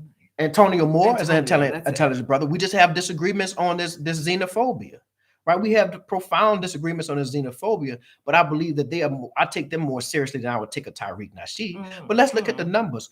When Kevin one day I was scrolling through YouTube and Yvette Carnell, the founder of the ADOS, was on, and I think she had like 2,000 people watching her. Kevin Samuels had 70,000 people watching him. You know what I'm saying? I mean, we only have 120. Right? So this ADOS movement ain't what you think. They loud on YouTube, but that ain't what you think. Ain't nobody walking in the street with I'm ADOS. All the people you see on YouTube, that's all of them. There ain't no extras. Ain't like they got a gang of them. That's all of them. That's all of them. What else we got? You guys are doing a great job. I want to educate more African Americans about Africa as a continent. Big facts, man. I like Nasheed till I saw how xenophobic he started being xenophobic. Like, that's crazy. So he just moved. So they're dying on Clubhouse. Huh? He said they're dying on Clubhouse? Oh, yeah. I don't know how y'all do Clubhouse. You'll probably decide if y'all Pan Africans, we like Pan Africans would actually work. I know that and just avoid a labeling him. If all Pan Africans were like you, Pan Africans would actually work. Big fact. Right. Well, I think there's some brothers who are really pushing the Pan African movement on YouTube also, and it's a matter of fact, it's some professors. I like to, not that I like everyday people, but see, a lot of times there are people who've actually done the work. And when I mean the work, the data, the history, the reading, right? That's the important part. That's the knowledge-based part. Coming with a bunch of opinions, which everybody has to have an opinion, but because they say opinions are like buttholes. Without one, you full of crap. That's the truth. So you got only heard the first portion of that. That's the remix. Everyone has them. Everyone has them. Yeah, that's the remix. But anybody tell you they don't have an opinion, they lying. Everybody has an opinion, but you want your opinion to be based on some sort of data, some sort of facts, some sort of research, and not Google scholarship, not internet intellectuals, not people who type in certain things to get confirmation bias, right? Yeah. People who know the difference between exegesis and eisegesis, right? Exegesis is reading the material and then extrapolating from the material that which the material is suggesting and saying, versus eisegesis, those who bring their own ideas into the material and read into the material that which they want to see. Right? So we have to have those. So your opinion has to be based on something. They say you like the soft life, huh? City boy. Come to the city and see if it's soft. Ain't nothing soft now. Y'all like the easy life. I do. Who like the hard life? Right. Who waking up in the morning like, man, I just want my life to be harder. I need the struggle. I just wish I could get it a little bit harder. I wish things could be a little bit worse. I just struggled all my life. I had to fight. Man, I used to wonder how people could go live for hours. Wody Maya. Let me tell you something. Wody Maya is the Marcus Garvey of our day. And it sounds crazy. Wody Maya has 1 million followers on YouTube, and he is doing more for the Pan-African movement than anybody right now, because he is making it tangible and real and accessible, and he is showing the world. Wody Maya should be commended by everybody that's watching YouTube. If you consider yourself a Pan-Africanist, if you consider yourself a lover of Africa, because what he is doing is a phenomenal work. What happened? Definition of energy. 2 hours into this live, I'm like, how is he sustaining this energy? This black coffee you made. Wore out. Man, she made this black coffee that tastes like tar. It's so strong. Jesus Christ, it's strong. But you didn't have to put me out there like that. You didn't have to put me out there like that. I'm sorry, man. I'm up. But Wody Maya is doing a lot for the black community, for the Pan-African community. The work he is doing by just putting a camera in the face of folks who want to be on the continent and showing the work that they're doing on the continent. Africans returning, African Americans returning. Wody Maya is the Marcus Garvey of our day. He is the whatever. See, well, now you got the jokes coming in. Tastes like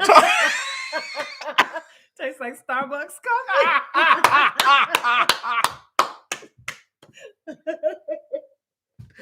Yeah. Wody Maya hates South Africa for real? No, I think he had an experience, I believe. I didn't know about that. What happened? He was, I guess, in a very white area of Pretoria. Was I guess shocked by it. I don't know. I don't know if he hates it. He put out a few videos, and I think a lot of them were very positive. I didn't see any of those. Was a little critique about. Yeah. Well, let me say this. I don't know if he hates South Africa. I didn't see any of those. Yeah, I didn't see any of those. Mess. So it got to be, is cooking and cleaning part of a woman's job? Quit coming up on here trying to be messy. Is cooking and cleaning part of a woman's job? Let's just be messy. I don't know what you're talking about. We'll move it along. No. We this is an equal partnership over here. You know, we don't play that old domesticated, antiquated ideas of roles of women. My mama is a teacher. She's an educator. She worked my whole life. When I met first, let's not play that. Let's not play that. When I met my wife, I met her at university. So we don't put in domesticated, old, outdated, antiquated gender roles. The only gender role that still mattered that she was the one who had to deliver the babies. You know? She could have that one. It looked like it hurt. We a partnership over here. This is a team. No, we don't play that. But she did make the coffee this morning, and I'm up. Yeah. Assalamu alaikum wa alaikum assalam rahmatullah. Mustafa, I'm watching your live show right now. Thank you. Every religion is good, and let's say my mom is a Muslim. All right. Muslim covered. All right, cool. My daddy is a Christian minister. My daddy is a Black Baptist minister, and he hoops. If y'all know what hooping is, and I don't mean basketball, I mean he hoops when he preaches. Dear brother, I want you to know everything's gonna be all right. That's hooping. Wody Maya has his opinions on essay, and some people take it for hate.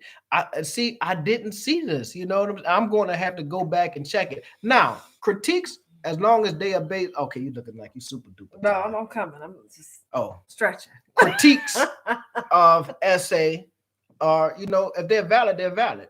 No, you have to. Every place can be critiqued as long as it's based on data, facts. No, nothing is above critique. I think that's when you get into being, ideologues and stuff like that. When you can't critique, there's certain leaders in Black America that folk be like, oh no, you can't say nothing about them. No, you critique. Cultish. Yeah, you become cultish. You got to be able to critique someone, but you critique policies, not people, right? You critique, again, policies, not people. So if I don't know what Wody Maya says, so I don't attempt to defend what he said until I see it. But I do think what he's doing in terms of exposing the world and exposing Africans and seeing that again. There was an individual who saw a Wode Maya video and decided to move to Rwanda strictly because he saw a Wode Maya video. That is an important work. His critiques of South Africa, I have to see to really understand. My dad is also a priest. We have generations of priests in our family, and my mom is the first Muslim. All right. Hey, listen, Dr. Umar doesn't approve interracial relationship. So? You know, Dr. Umar, let me tell you something. I brought Dr. Umar to New Orleans his first time coming to New Orleans. You remember that? I do, now that you say it. Yeah, I brought Dr. Umar. Dr. Umar is a very intelligent man. I don't know what's going on with the missteps that he makes in the media. But I've sat down, I talked to Dr. Umar. I brought him to New Orleans to speak at a black bookstore on the psychoacademic war against black boys, right? And we sat down and had a good conversation. In fact, I interviewed him. We had a good conversation. This is maybe about 4 or 5 years ago, maybe even longer. Yeah. And the brother is a brilliant brother. He knows his stuff. But I also think that fame and attention are a hell of it. They talk about cocaine being a hell of a drug. Fame and attention are a hell of a drug. Now, I'm not saying that's all of Umar's. I think sometimes he makes some very messed ups. First of all, I married a black woman. She light skinned, but she black. But so it's not, I made my decision on who I want to be with.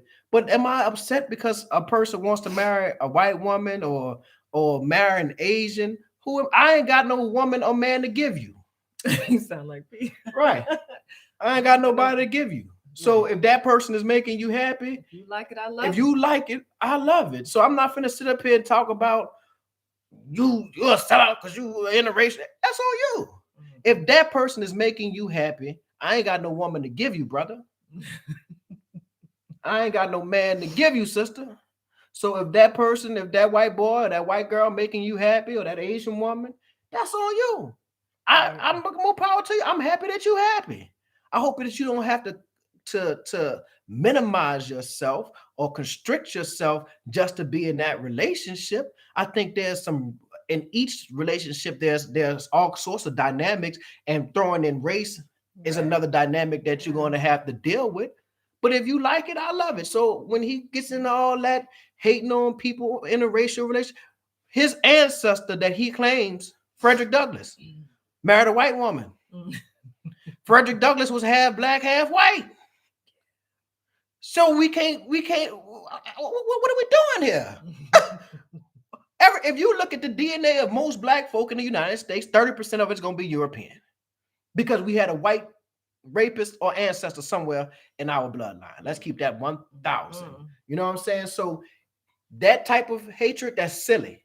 That's performative blackness, right? That's performative blackness. Some of our most intellectual minds come from biracial representation, right? Bob Marley had a white daddy.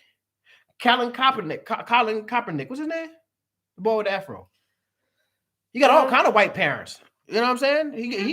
Kaepernick. Yeah. Not only did he have a black mama, a white mama, and a black daddy, he was raised by two white people, right? So we're not too sure how black Malcolm was. He had a dark-skinned daddy, but this brother I got red hair. You see what I'm saying? So I don't get into all that time, but I do think Dr. Umar is a very intelligent person. I just wish some of the antics were not there. Has done more. Thank you, Joy. What did Joy say? Your wife is gorgeous and full of light. You're a lucky man. You picked the best. I did. Ooh. I did. I picked a good one. Maybe we can respond to one more. Okay, cool. Then we roll out. Because look, I just heard my stomach growl. Okay. Some media mistakes attributed to Dr. Umar could be self-inflicted. True. Big facts. Wode Maya will go to other countries run by Arabs and Chinese, but he won't show that part. But he will come to SA, and that the first thing he does is to show the white people. That's an interesting critique. See? And Wode Maya is not about critique. I'm not an ideologue. That's an interesting critique. Yeah, I'm not an ideologue. Critique him. Critique me. Right. But make sure you got your facts I now. often kind of said that, like, they're quick to criticize what position white people are in South Africa, but I've always found it interesting that they never spend a lot of time on the position that other people are in other countries. Right. Like when I was in Mali, the position that the Lebanese were in was a on little all striking. the I hotels. was like, Yeah. wow, y'all on a lot. Like, and there was just a handful of them. Like it's a very small minority who would position themselves in a particular way, but no one's really. But you're not gonna talk about Mali, but you're not gonna critique that though. Yeah, but you don't hear a lot of critique on that specifically. That's interesting. Yeah. Well, that's up a good point. And I mean, then there is the accusations against South Africa of xenophobia. You hear that a lot in the media, right? So these are very hard conversations that must be had. But we are intelligent people, right? We are intelligent, gifted, spiritual people. We can have tough conversations. We could take critiques. We could critique Wode Maya. You can critique South Africa. You could critique the white people in South Africa. I love Minister Farrakhan, right? And I'm not that type of Muslim. We Sunni Muslims. But there's a Minister Farrakhan has given 62 years of his life to fight for black folk. But there are some folk, when you bring up certain critiques against Minister Farrakhan, they act like you didn't sided with the devil. But there's this nobody's above it. Martin Luther King, you can critique Martin Luther. There were people who would not allow you to critique President Obama, and he had clear policies where he was dropping drones on African nations, killing people, killing Americans without a trial, right? Keeping Guantanamo Bay open, illegal prison camp. So people, you can't critique. He's our first president. He's our first black president. You can't say anything against.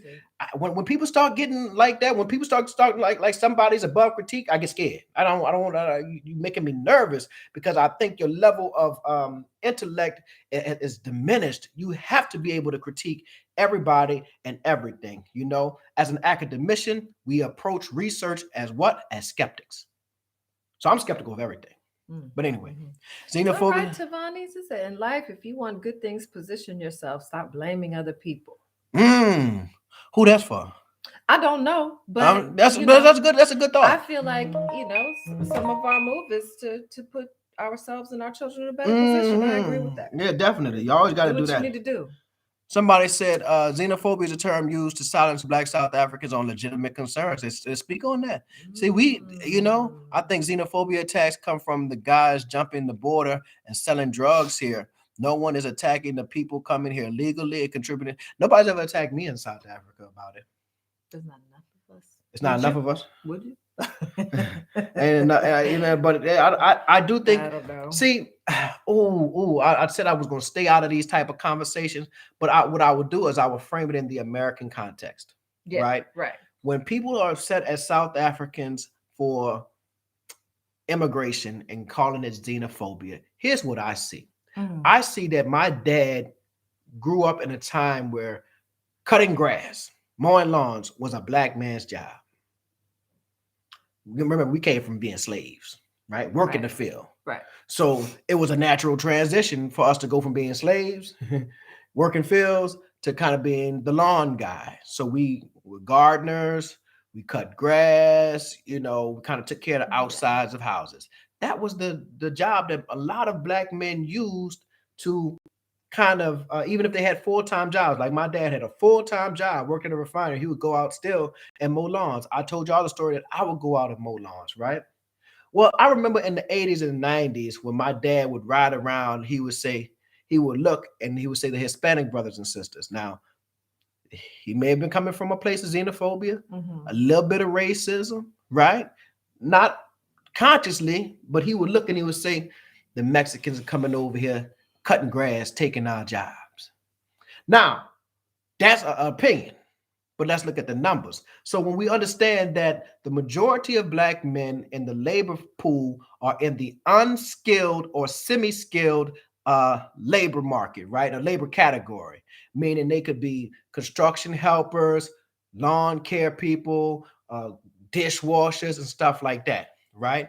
Well, also our Hispanic brothers and sisters who are crossing the border, whether they're here legally or illegally, are also largely represented in the semi-skilled, unskilled labor force. So what does this mean? This means that if there's a job, we're now not only we competing against the other Black American, we're now competing against our Hispanic brothers and sisters. It's limited resources. It's only so many jobs at the factory. There's only so many lawns you can cut at the refinery. There's only so many jobs at the refinery. So when you're a Black man and you start seeing, I got a house being built next door to me. I live in a majority Black city. I haven't seen one Black person over there building on that house yet. Not one. From the time that they laid the cement foundation to the time they put up that wood frame, it has all been our Hispanic brothers and sisters. Well, that seems to be a problem to me in a city with nearly 60% of Black men are unemployed, in a city that is majority Black, in a city that has Black men who have the skills and labor to build homes that our Hispanic brothers and sisters are building the house next door, and not one Black person has been there. And this is not an anomaly. This is the way it is across the city. So I don't know about across the country. So I don't know about the xenophobia in South Africa. I will just frame it from this way, that I understand when I see Black men being excluded from employment, that the same thing may be happening in South Africa. I'm not sure. South Africans jumped on a Kenyan YouTuber called African Tigress when she had a guest on pointing out the same things Wody Maya did. If y'all came to America and said white people are living better, okay. I may be missing the part. I think you should pat yourself on the back too, because you're doing a lot for South Africa, man. Thank you. But South Africa been standing 10 toes down. And let me tell you something. The truth is, South Africa is doing a lot for me. That's it. See, I'm not approaching it like some of these other folk. We're not approaching it like we're going help South. No, man, South Africa is doing a lot for us. You're giving us a space to breathe, right?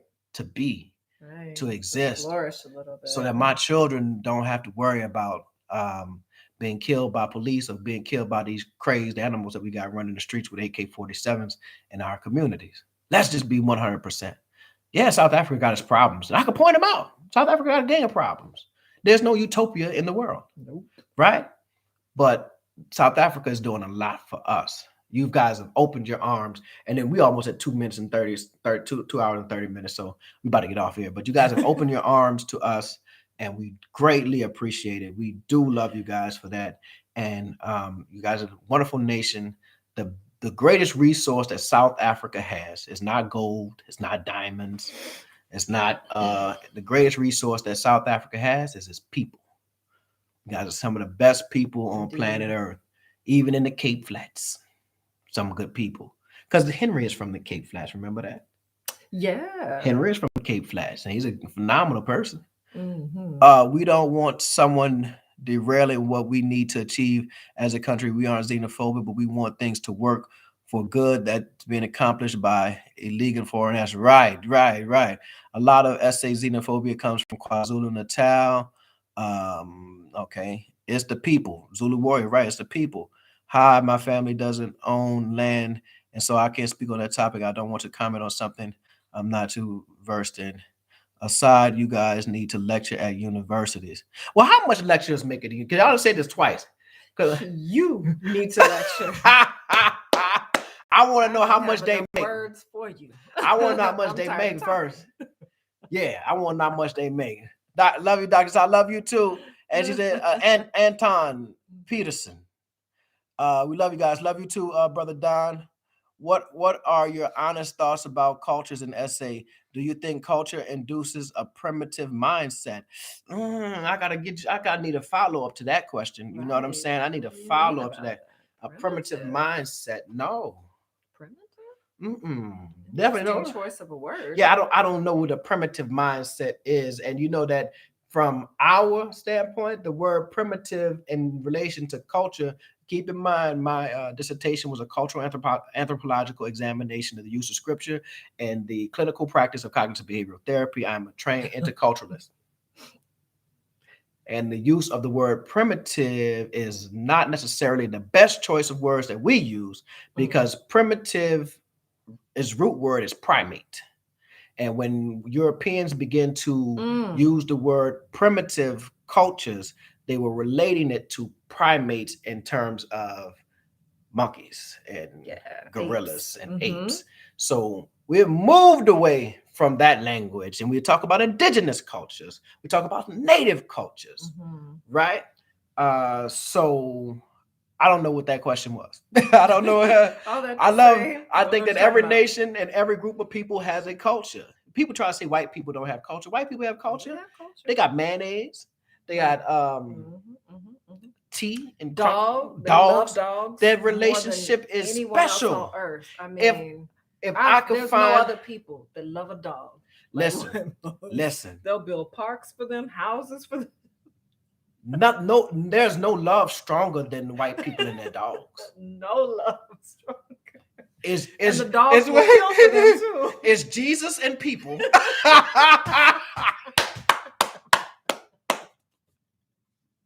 And white people and dogs. I've never seen a relationship so strong. Have you? When I was in Tanzania, the professor I worked with in Tanzania, Dr. Kamazima, talked about when he studied for his PhD, he came to the States. And he was like, let's say Michigan or somewhere. He's like, the host family I stayed with, I was so offended because they had two animals that they've moved out. It was their room, the dog's room that he was staying in. But he said they had named, one was named Mandela, and I can't remember what the other dog's name was. He was so offended that they had named these dogs after their African heroes. But he talked about the love of the dog. He was like, I've never seen well, it's someone care for a dog the way they do. Well, what animal do dogs derive from? Do you know? The wolf. The wolf. Yeah. So if you look up the mythology around what? Oh dear.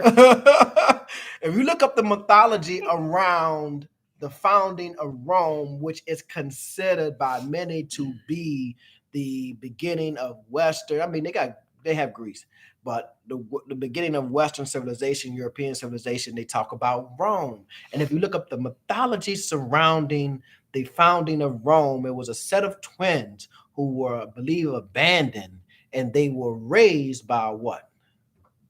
A she-wolf. That's facts.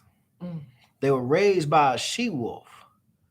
So that love for the dog is even in their mythology, even in their origin mythology, it's deep. I've never seen anything like that. They kiss the dog all in the mouth.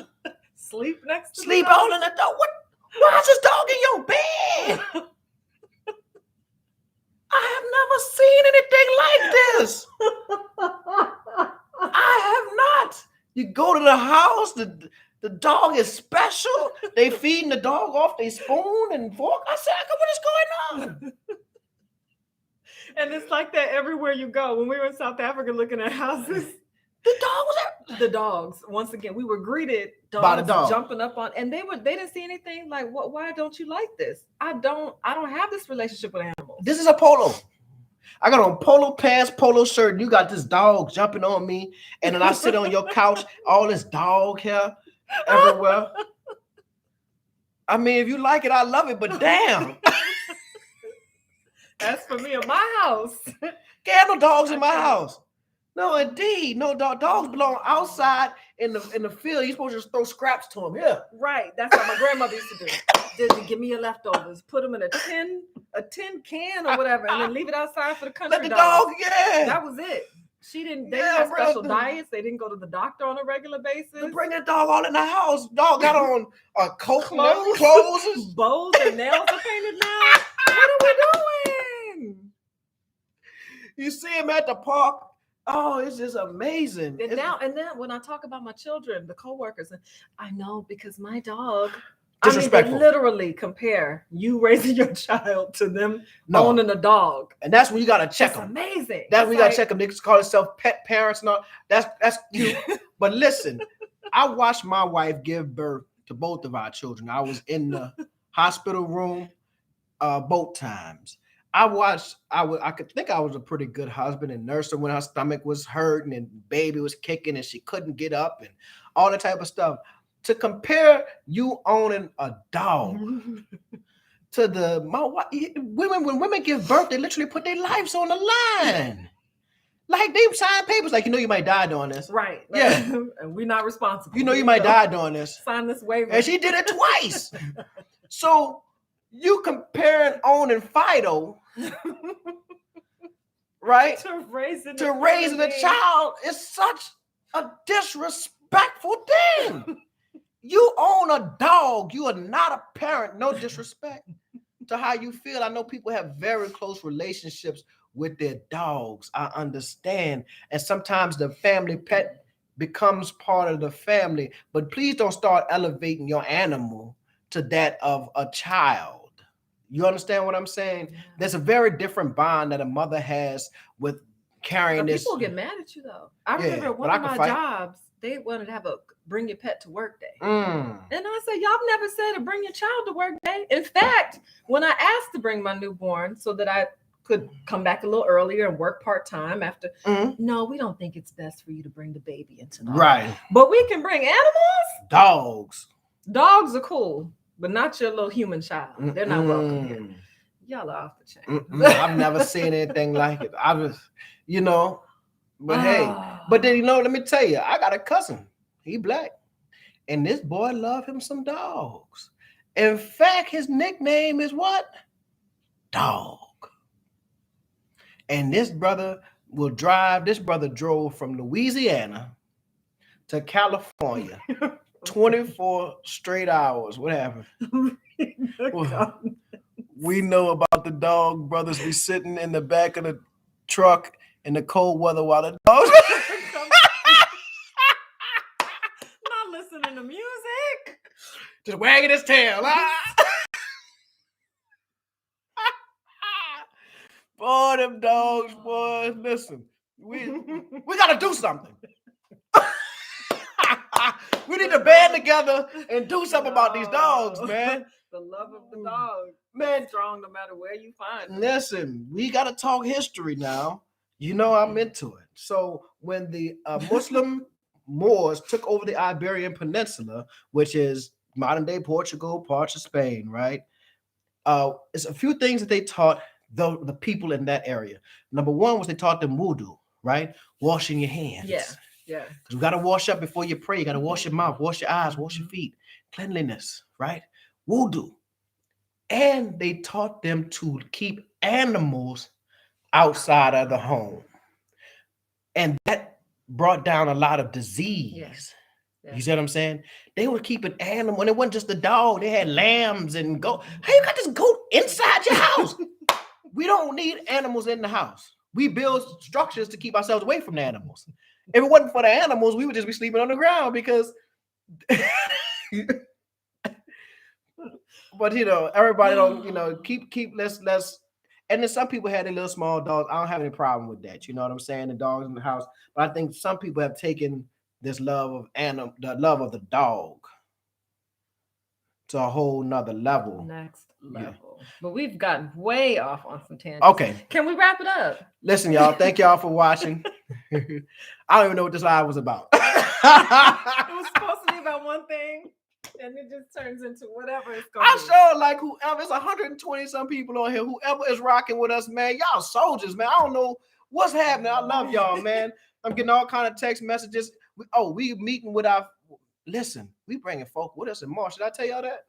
Yeah, we got folks coming with us in March. At least 2, it might be 3. And we are super duper excited to show off Johannesburg, but South Africa by default to these people, man. So we are going to have us a good time when we come back. And anything you want to add? No, not at all. Okay. No. Man, we love all of y'all. And let me end this stream right now. No, I ain't talking about white people, they dogs. I might not have a job tomorrow. I'm telling you. They could be, Adrienne, we saw you. You're talking about us and our dogs. Right. I'm offended. We feel offended. I went to HR. Put in the complaint.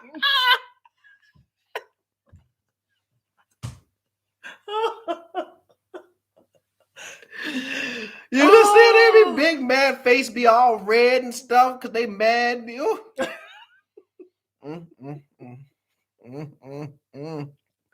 God, please. Get me out of here. I think Christians say Jesus be offense.